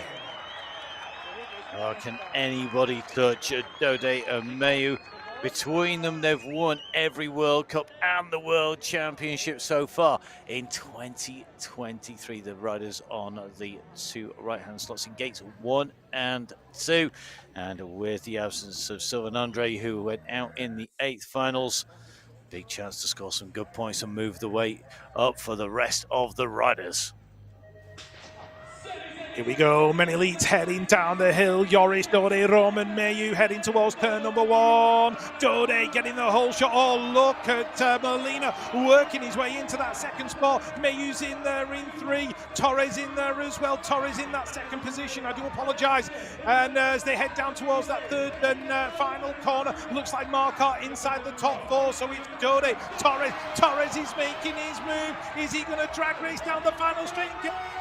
Torres taking the win from Dode, Mayu in 3, Marquardt in 4, Carmona Garcia in 5. No final for Cameron Wood, but Torres, I think he wants this one. Oh, there's a massive smile on my face in here. Absolutely love it when we get a home rider coming in and absolutely nail it. And oh, how much did he want this? What a start here, Rich. I mean, at this point you were thinking, surely this is going to be Mayo. No, it's not. Is it going to be Dode? Is it going to be Torres? Torres then just kept on pushing, and Mayo went backwards. Yeah, the thing is, he's inside the top 4. He's in with a chance. As long as he's in that final 8, there's a possibility that he could win. But Torres, I just wonder out loud whether he's just played his cards a little bit too early. It's such a big effort, and he raced right to the line to get that position. 29.951 though, good time. You know, it's quick, but has he done too much? Only time will tell. Torres, Dode, Mayo, and Marcotte go through the current and the former champion over the last 2 years, going through with the leader, and Torres, the homeboy here. It's going to be an absolute cracker. Who is going to be joining them? Well, the man who could really benefit today from the disappearance of Sylvain Andre going out in those eighth finals is Arboleda, who's going to be heading up the semi-finals. Then it's going to be Clerté, Molina, May, Brink. Then it's going to be Cabo Vintimilla along with Quillen and Ramirez as well. Quillen is a door. Now he's in gate 5. Really interesting to see Jamie O'Brink moving out to gate 7. Yep, gate 1 though contains the 741, won a World Cup in Glasgow. That is Diego Arboleda. The 815 out of France. Certainly a rider to watch for the next probably 10 years. Eddie Clerté, the 215. That's Gonzalo Molina of Argentina. He's already had a win here, wants to make it happen again. The 201 from France, Romain Meillet, the former European champion. Next up on the 200 from the Netherlands, from good BMX racing stock, Jamie O'Brink. And on the 593 out of Ecuador, getting very close in a couple of World Cup semi-finals, that's Alfredo Campo. On the 207 out of Great Britain, he's due a breakthrough ride. Will it be here in Santiago del Estero? It's Quillen Isidore. And on the outside, gate number 8 on the 278, Olympics bronze medalist, the little magician, Carlos Ramirez. What a stacked semi-final. Only 4 riders going to go through to the final. Time for these riders to let their legs do the talking. Doesn't matter what you put on social media, how much you think you want it, now you've got to prove it.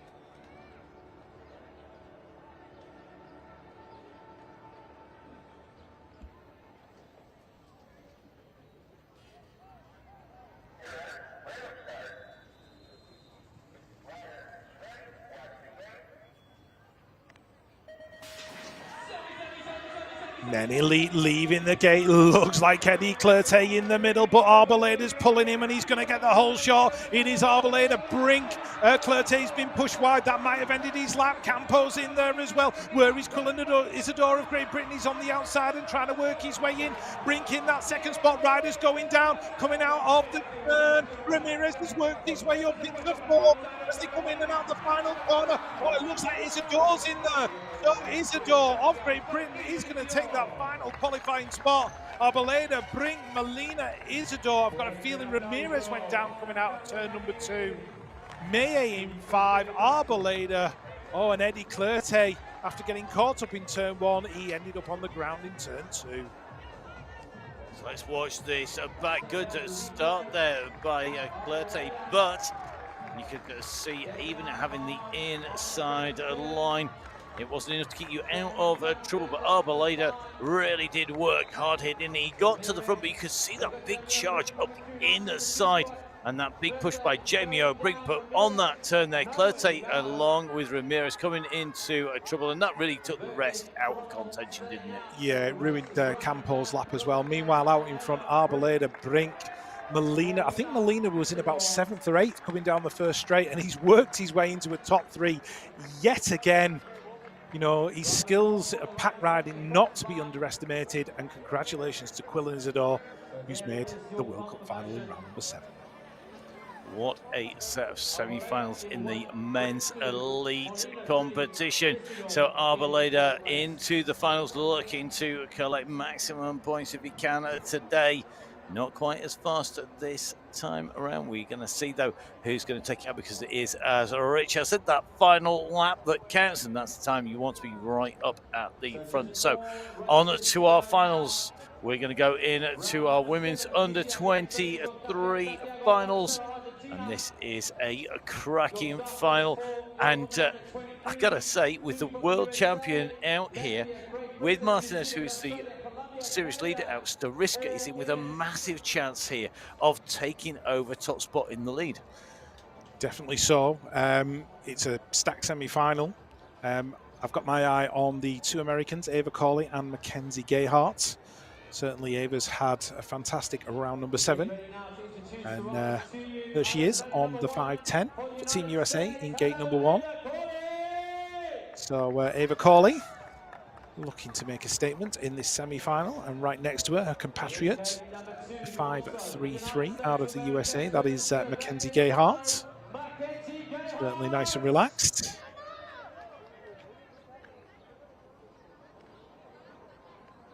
And in gate number 3, out of Latvia, that is Veronika Stariska.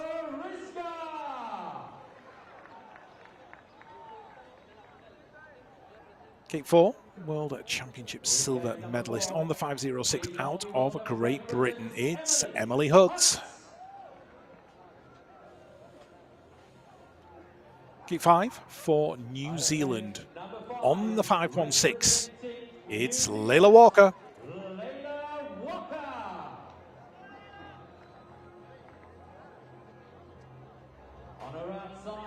Next up on the 5:24 out of Australia. Certainly made a presence felt in this women under 23. It's Isabel May. On the 5:23 out of Colombia, all smiles, it's Mariana Agudelo Medina.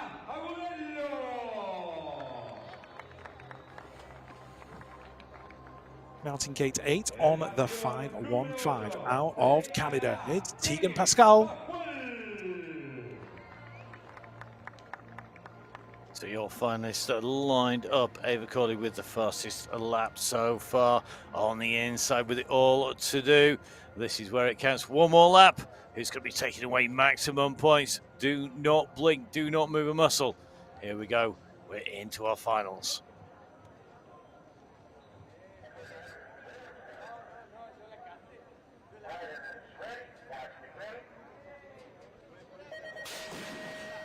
The women under 23 final is go. Will it be Cawley? Will it be Hutt? Will it be Isabel May as they head towards turn number 1? Ava Cawley of Team USA taking the whole shot. That's the risk behind her in there in 2. Pascal in 3. Emily Hutt inside the top 4. Here comes Mackenzie Gayhart trying to make some moves in that second turn, but it's a Team USA teammate, Ava Cawley, leading it down the third.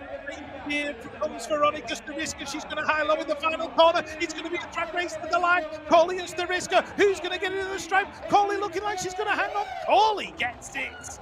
I think it's going to be a photo finish, though, just to confirm it. Emily Hutt on the podium in 3. Isabella May overcoming that terrible start to pick up 4. Photo finish. It's going to be so tight. I have a feeling it was Cawley, but we will await the official confirmation. Emily Hutt gets on the podium. The top 4 for Isabel May. Absolutely cracking race, and all down to the line. And Ava Cawley, she had the fastest time coming in. She pulled it out again, and she still had something left on the way into that finish line. Stariska, she threw everything, every trick in the boat there, high-loaded on the way through, as you said.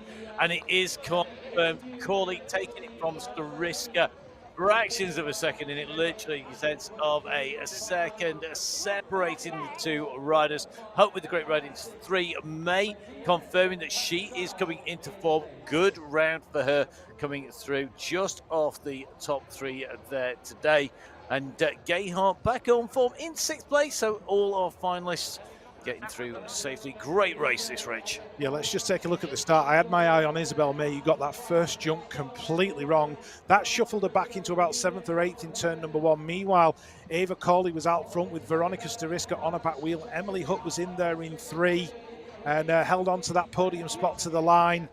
There was a battle going on for 4 and 5 as well, but Corley had about 2 bike lengths on Stariska at this point, but Stariska just pulled her back in, reeled her into the line. It was a last-ditch dive from Ava Corley, taking her first World Cup win. Delight for the rider from Team USA.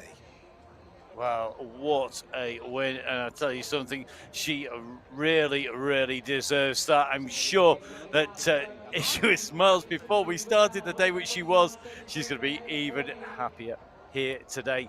I think we're going to be able to catch up with our race winner, with Ava Corley from the USA. Ava, many congratulations. It's your first ever time on the podium and it's on the top. Just what's going through your mind right now? Being a first-year junior and on the top of the World Cup scene is absolutely incredible in itself, but this race was extra special to me. It was definitely a breakthrough that I've been waiting for a long time. And yeah, this is just the beginning to much, much more, and I'm so proud to be able to wear this jersey in front of everybody. What a day you've had, and you won it from gate 1. How important was it on this track to have gate 1 today? I mean, anybody can win from any gate, but obviously gate 1 helps. You know, having a straight line in the corner is obviously helpful, but yeah, it felt good. It felt good for sure. Ava, many congratulations. Thank you. Thank you. Well, Ava recognising just how important gate 1 is. What a rider by the youngster, and really showing she's come in with a bang. I mean, coming out of juniors and to be able to do that, it really does show. We've got a long time to be watching this woman taking lead, carrying all that pace through. Let's see our top 3 riders once again as we get ready to go over to our flower ceremony. So our top 3 riders being presented with the flowers here, taking away a 3rd place, wearing the red, white and blue bands of national champion. For Great Britain, it is Emily Hutt in 3rd place. She will be taking that confidence forward, I'm sure. A big pull and a great result for the rider in 2nd place, because from Latvia it is Veronika Stariska who's going to really have helped her points. So really looking forward to seeing where we are in the standings. But this rider, what a ride. Definitely the rider in this category of the round. Ava Corley, fastest lap and top step for the USA. Well, they've got a bright future for a long time if this is what it looks like. Well, yeah, if she's riding like this at 17 years old, can you imagine what she's going to be like when, you know, she's had another 4 or 5 years of experience? Ava Corley, certainly a talent for the future, and it's really good for her winning her very first World Cup. Yeah, always a pleasure to see our riders progressing through. Riders that we've watched racing on the junior side and then making the way up through the ranks and coming into the older ranks. We say older, they're still under 23. They're still less than half Richard Mai's age. Yeah, that's for sure. And I tell you something, we may never have been as talented, but we were once this age. We do know what these riders are going through. To some degree, one man who's got a lot already under his belt, Rico Behrman. I mean, surely he's the rider in some ways under the most pressure here. 4 wins and then 6th place. Really didn't have a great finals in Sarajevo. Yeah, he'll certainly be very quick to put that disappointment behind him because he's a professional athlete and that's what he does. So, yeah, Rico Behrman. Looks like we've got women elite. That is the 77 of Santiago. So it looks like a quick change in the scheduling due to the order that they finished their semi-finals in, which means that our women elite are going to be up on here. So Saya Kibara, the rider who's at the top of the standings, she's going to go off on gate 1. Then it's going to be Schmolders in 2. Then we are going to see Bethany Schreiber right in there. World champ.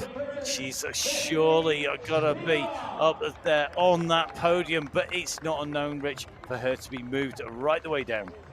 Yeah, the 65 of Zoe Claessens in gate number 4. She is the European champion and multi-time World Cup winner. The 23 plates on gate number 5. That is the 2022 Women Elite World Champion Felicia Stansel of the USA. Gate 6, the Queen Bee of BMX on the 100. Double gold medalist. It's Mariana Pajon from Colombia. And next to Mariana in gate number 7. Had a sparkling ride in that semi-final. Coming from gate number 8, she's doing it in the final from gate 7. Lauren Reynolds of Australia. And on the 14 plate out of Colombia, it's Gabriela Pole Carrillo.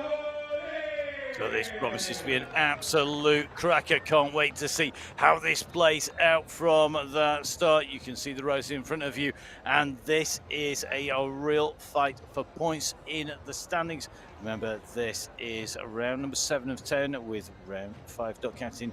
This is for the lead in the standings. It could change hands very easily here, dependent on the positions in this final and who gets through across the line first.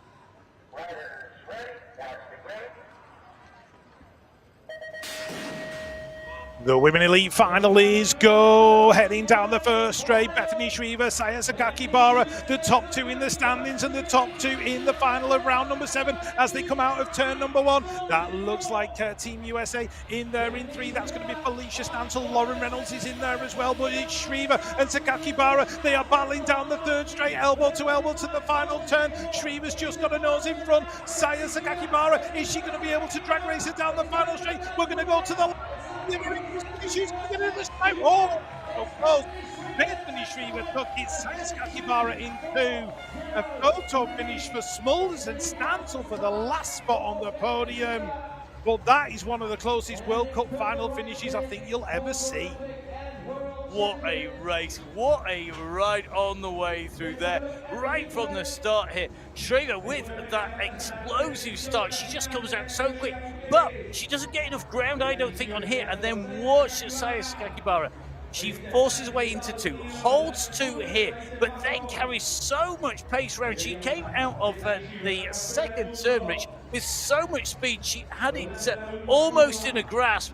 But then onto this final straight, maybe just not enough left. No, just not quite enough momentum as they got to the line, but there was literally, less than a tyre width in it as they got there. Bethany Shriver taking the win, Saya taking that second spot, and there was a photo finish, I think, for the podium, which could possibly have gone to Laura Smulders, and Laura's start wasn't the best, but she certainly made it count and held on to a position and has landed herself, I think, a spot on the podium, but we will wait for the confirmation because it was a photo finish with Felicia Stansel. You thought it was coming then, didn't you? Because I did. I thought we were going to get the standings come up really quickly there. It shows you just how close, and it was literally 1/100 of a second separating 3rd and 4th places there. So Shriver in 1, Sakakibara in 2, Stansel in 3. They are going to be your podium. But Bethany Shriver back to her best. The world champion does it once again.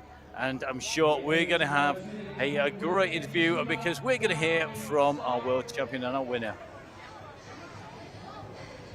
Well, Beth, many congratulations. It didn't work out for you last time out in Saran, but here you are back on top of the podium. I can see it's taken a lot out of you, but how good is it to be back on the top step? Yeah, feels good. It's a pretty consistent day today. Obviously, the battle between me and Saya is really exciting, and it's great to have in the women's category. So, yeah, I knew it'd be tough in that final, but yeah, it was good racing, and I'm really happy. How did you come through and win today? Because you started in gate 3, and on a tight technical course like this, it's not easy to win from that gate, is it? Yeah, I think I knew I had to pull out a heater of a start, and I managed to do that, and yeah, keep my cool around the rest of the track, but I know I was getting hunted down, so I had to stay smooth. And it's another 500 points on the board towards potentially the World Cup title, the only thing you're missing in your career. Yeah, definitely, it all helps, but it's not over till it's over, and yeah, I'm just happy to be here and enjoying every second. Thank you, Beth, well done. Thanks. Great to hear from Bethany there. And as she says, it's not over till it's over, and it's all happening in Santiago del Estero, the home for rounds 7, 8, 9, and 10. So really, this absolute maker for riders on BMX. We are going to see our riders enjoying the racing, taking to this track time and time again. And I think we are going to have some cracking racing to come. So fantastic to see our riders in our women's elite competition, and we're going to see our top 3 riders as they make their way down to our traditional flower ceremony for our top 3 here in the women's elite competition.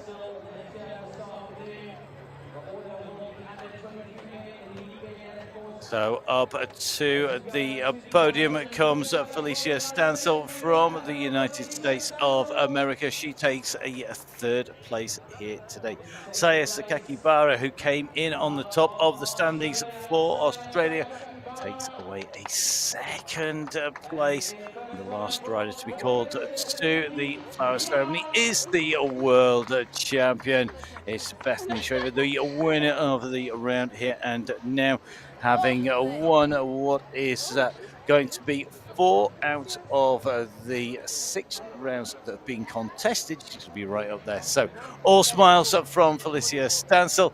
In 3 there with the flowers. The flowers presented to Saya Sakakibara in 2, and the final flowers going to Bethany Schraver. Your top 3 here today. And Rich, that race, it didn't disappoint, did it? It definitely did not disappoint. Some of the fastest World Cup racing I think we'll ever see, and you know, those riders on the podium, Felicia, Saya and Bethany, putting on an absolutely superb show.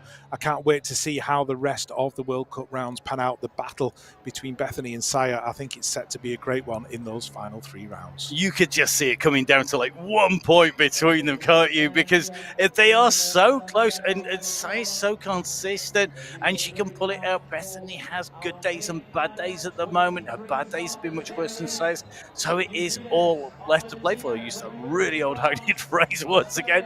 Now, we're going to go back to our men's under-23 final reshuffle because of that delay in the semis. And this time around, it's going to be Rico Berman up on the top in gate number 1. And here he is, the man in black. He makes the gate 1, which is going to be his favoured gate. At the start of the season, you wouldn't have bet against him taking a clean sweep. Not to be, though, at Sarions. He's up against it, though, and this man could well be the man who takes it to him. Yep, Thomas Maturano of Argentina hyping up that crowd. He's there in gate number 2, and he's getting the fans to go wild, and I think they will go wilder still if he takes the win. On the 503, he's already been on a World Cup podium. He's due a breakthrough ride. Will it be here in round number 7? It's Callum Russell of Great Britain. The 501, out of France. He's come so close to a World Cup win already this season. Will today be his day? It is Matteo Colsonnet. The 521 out of Australia, gate number 5. It's Oliver Moran. Japan well represented in this men under 23 final on the 509 plate. Is he going to take the win? It's going to be Yoichi Masuda. 514 out there in gate number 7, the 2nd New Zealand rider in this World Cup final, Bennett Greenough, and the 2nd Australian in the final out there, it's Joe Marsh. So the men under 23 final, round number 7 of the UCI BMX Racing World Cup. We are ready to go. Who's going to take the win?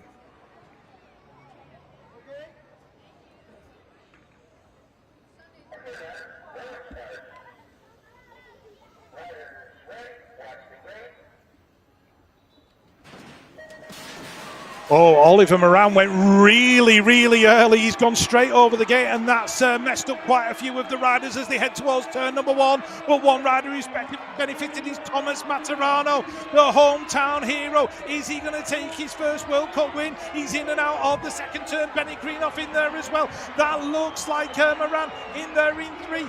Callum Russell going through in 4. Sorry, it's Marsh in 3, the other Australian. So it looks like Argentina are going to take the win. Maturano gets it at the line. Beeman in 2, Colsonnet in 3. We'll have to wait for official confirmation of the result, but all the drama took place before the gate even fell. Get in there. What a result. Oh my goodness. It's a good job I'm muting my mic all the way through that. Oh, what a result. Hometown win. right from the gate. I mean, you can't quite believe what happened there. I mean, the applause of the crowd, they're going absolutely nuts on the stand. What a way to start off the stretch of 4 rounds here in Santiago del Estero. Are we going to see him doing a donut? He's going to launch his helmet into the crowd. I think he's contacted us with launching his goggles. Wow, what a ride. And he just knew when it was time, he had to make the most of that and carried so much pace. He's now going to have to take a second chance getting through the chicane without destroying it. Yeah, I can't wait to hear the post-race interview from Thomas Matterano, pulling off the win in front of the home fans, but it all just started with disaster for the Australian who went over the top of the gate, Oliver Moran. Callum Russell was in the middle. Matteo Colsone got, he got distracted as well by Moran going out of the gate. Rico Beerman made the best of the situation by working his way into that second spot. But the man who benefited, Thomas Matterano of Argentina, taking the win. Well, we can hear from him now. We go now to the interview with Thomas Matterano. Many congratulations. What does this victory mean for you? Oh, it's again, I can't believe. It's everything in my country, with my family, with my people, with my friends. Everybody's here. So I am so happy and thank you to everyone. Thank you. Y ahora en español, esta victoria, ¿qué significa para ti aquí en Argentina, en Santiago del Estero, enfrente de tu público argentino? La verdad que, como decía recién, no puedo creerlo nuevamente. Sinceramente este año creo que va a estar en mi piel y en mi corazón de por vida. A mis 16 años de nuevo estar acá. Es mi primera Copa del Mundo en Santiago del Estero y es mi primer año en Sub-23. La verdad que es un sueño y solamente agradecerle a todo el mundo porque gracias a usted y a su locura argentina soy quien soy. Gracias a todos de corazón. Los amo. Muchas gracias. Enhorabuena. Congratulations. Thank you so much. Oh, great to hear from him there. I mean, you could just see how hard he was going. And from the start, with that gate, with that fall, Golston, I mean, he's so far back here. He just has so much work to do. But at the front, Matterano, I mean, come with the day, come with the man. On home turf as well. Yeah, a superb win for the junior world champion. He took that title in Glasgow. You know, we've had a 17-year-old winner in women under 23, and I think we've got a 16-year-old winner in men under 23. So the young guns coming through, making it happen here in round 7 of the UCI BMX Racing World Cup. Couldn't have asked for more. Thomas Matterano will be a very happy young man tonight. So Matteo Costane, Rico Beerman and Thomas Matterano, your top 3 in the competition here at round number 7 of the BMX Racing World Cup. And we have our flower ceremony for our top 3 riders. And Matteo Costane, well, he kept the gap down between him and Rico Beerman at the top of the standings. Beerman still looking a little bit, I think a little bit dazed and confused about what happened there. It's like, well, didn't expect that to happen. Well, one man who would have dearly wanted it, and today it came true. Your race winner in the centre of our 3 riders there from Argentina on his home track, Thomas Matterano. What a great ride by him. And I tell you something, this means I think we have got an absolutely superb series of races coming up when we round out our season here in the fantastic track. I mean, it's producing great racing here in Santiago del Estero.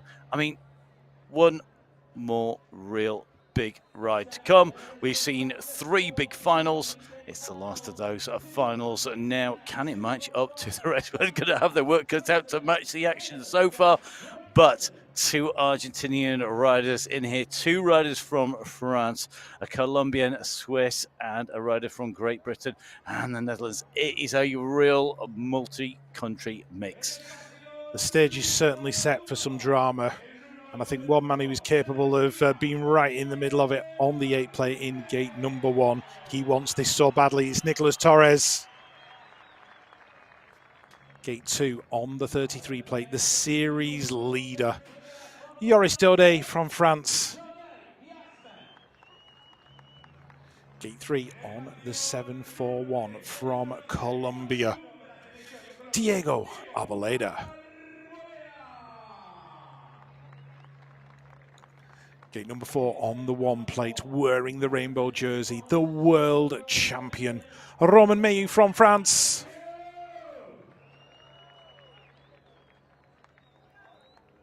Gate 5 on the 179 from Switzerland, the former world champion, Simon Marquardt.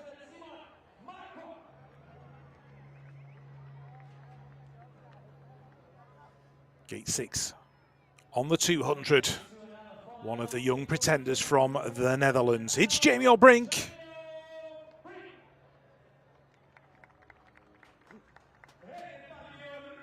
On the 215, gate number 7, took a win here in 2019. He wants to do it all again. It's Gonzalo Molina. And gate number 8 on the outside. On the 207 for Great Britain, it's Quillan Isidore. A stupendous race field. This is going to be a cracker, not least because the world champion is right in the middle of the mix, and we've seen what's happened to riders in the center of those gates. A home rider on gate 1 and gate 7. This is going to be about getting that start, getting out safely. Who wants it the most? Who is going to make it count?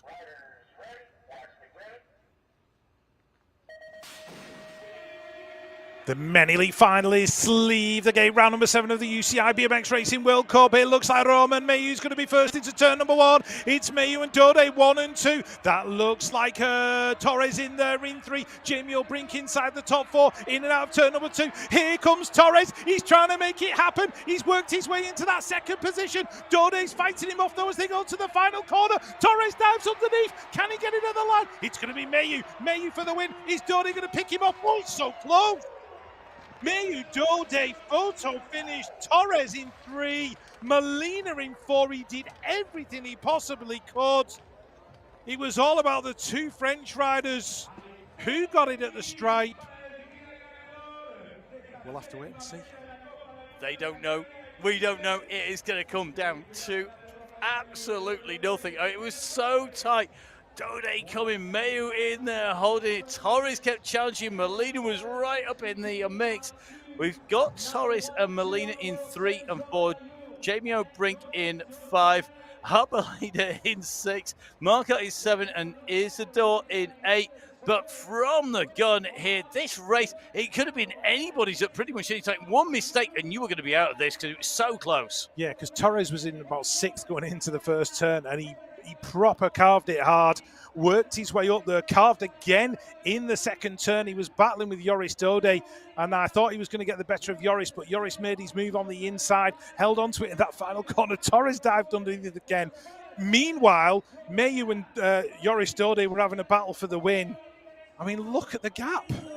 Oh, so good is that. I think that was Meilloux from Dode, but it might be Dode from Meilloux. That was so close on the screen.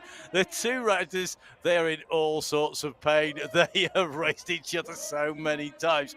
And what a pair. I mean, they came here with all of the World Cup and the World Championship wins between them. And I think that went to Meilloux. It looked to me on that photo finish just in front. It's going to be checked, double checked, and triple checked. And he busts his arms in the air. It's confirmed as being Meilloux. And you can see Sasaki Barra there congratulating Romain Meilloux, the winner there. So Meilloux, it's his turn to take the win. I think he'll be buying the meal out tonight amongst the pair of them, or the drinks tonight, because I think it was the other way round in the Sarians round, if I remember correctly.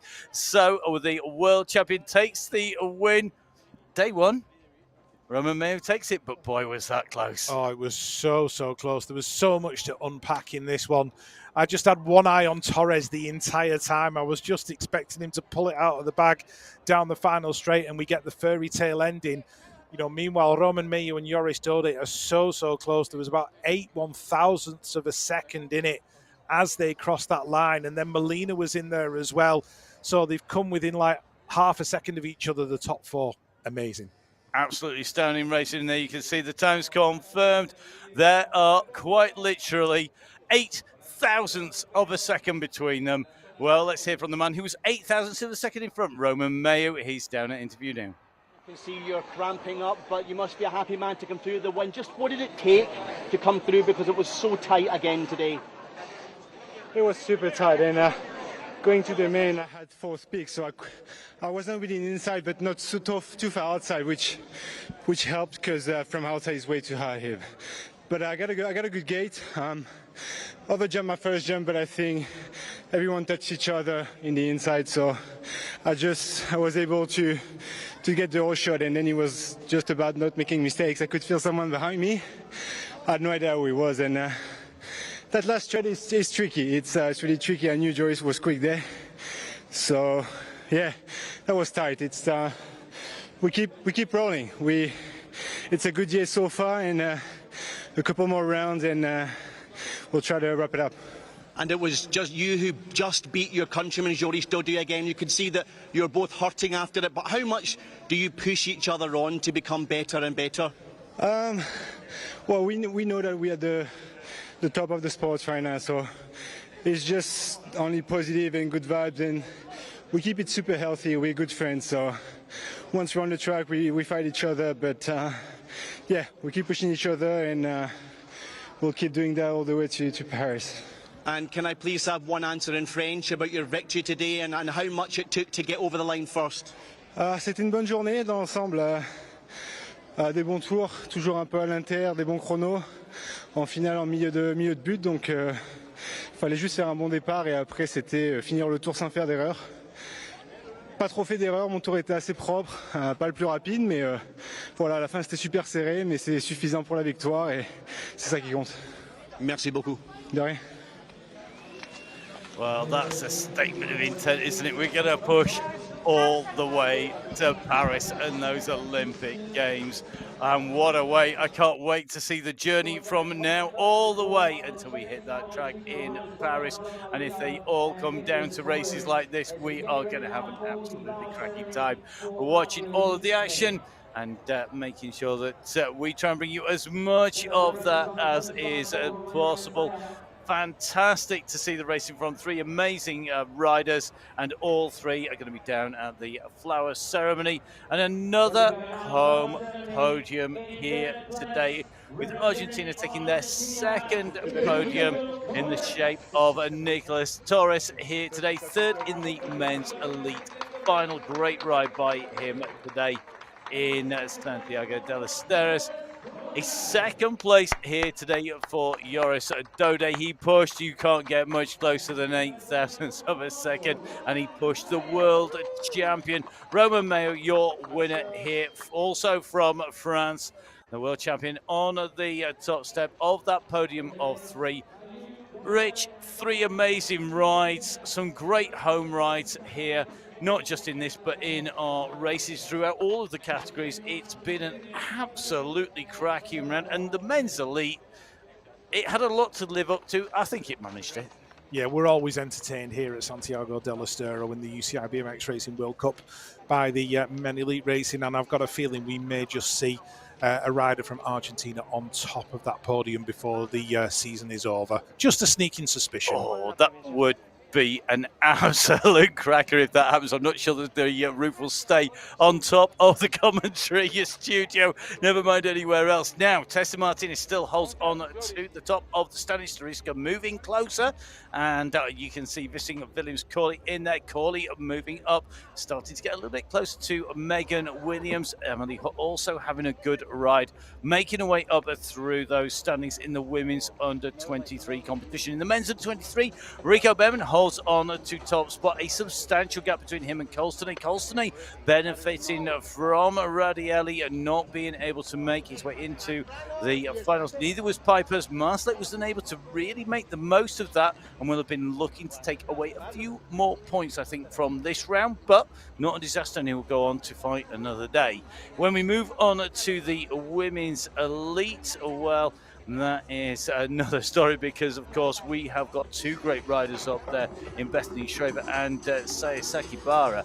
I mean, they are going to be fighting, and all through the under-23s and in the elite, we've got great riders. But our two youngsters in the under-23s, I mean, they have been superb. Yeah, breakthrough rides from Ava Corley and Thomas Materano. And as I was saying earlier, it's just a case of what can those two riders actually achieve as they get older, because they've got, you know, the advantage of youth, they've got the advantage of energy, and they've got the advantage of being able to gain experience at the highest level for a long time. I just can't wait to see what they're capable of. No, neither can I. And I have to say, the rise by those two youngsters, if we were picking out our rider of the day, I would be hard-pressed to pick out who of those two I would choose, but it would probably be a tie, to be honest, between the pair of them, because for both of those youngsters to come through, I think the riders in the elites are going to be worried about what's coming up. Sayasaki Bara holding on to the top spot, even from Bethany Shriver, and look how close it is getting. Smulders, Clayson's Willoughby Simpson, Merrill Smulders, and then Pahom behind. A two-way battle at the top at the moment, but still 3 more rounds to go.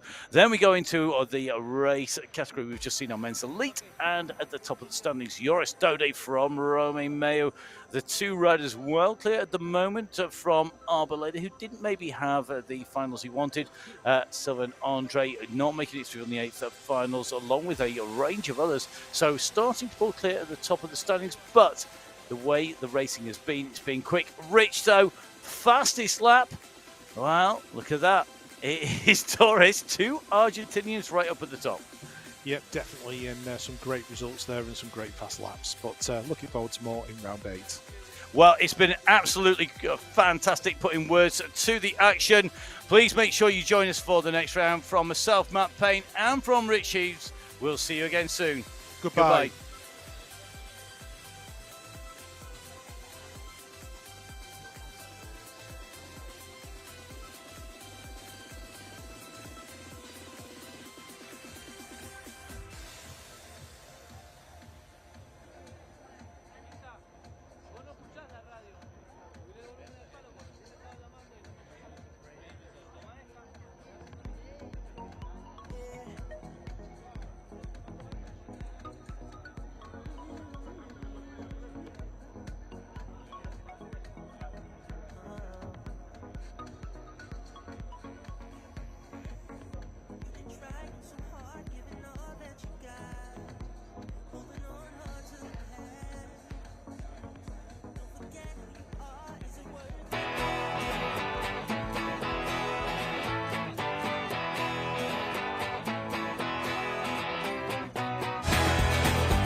Santiago del Estero, Argentina.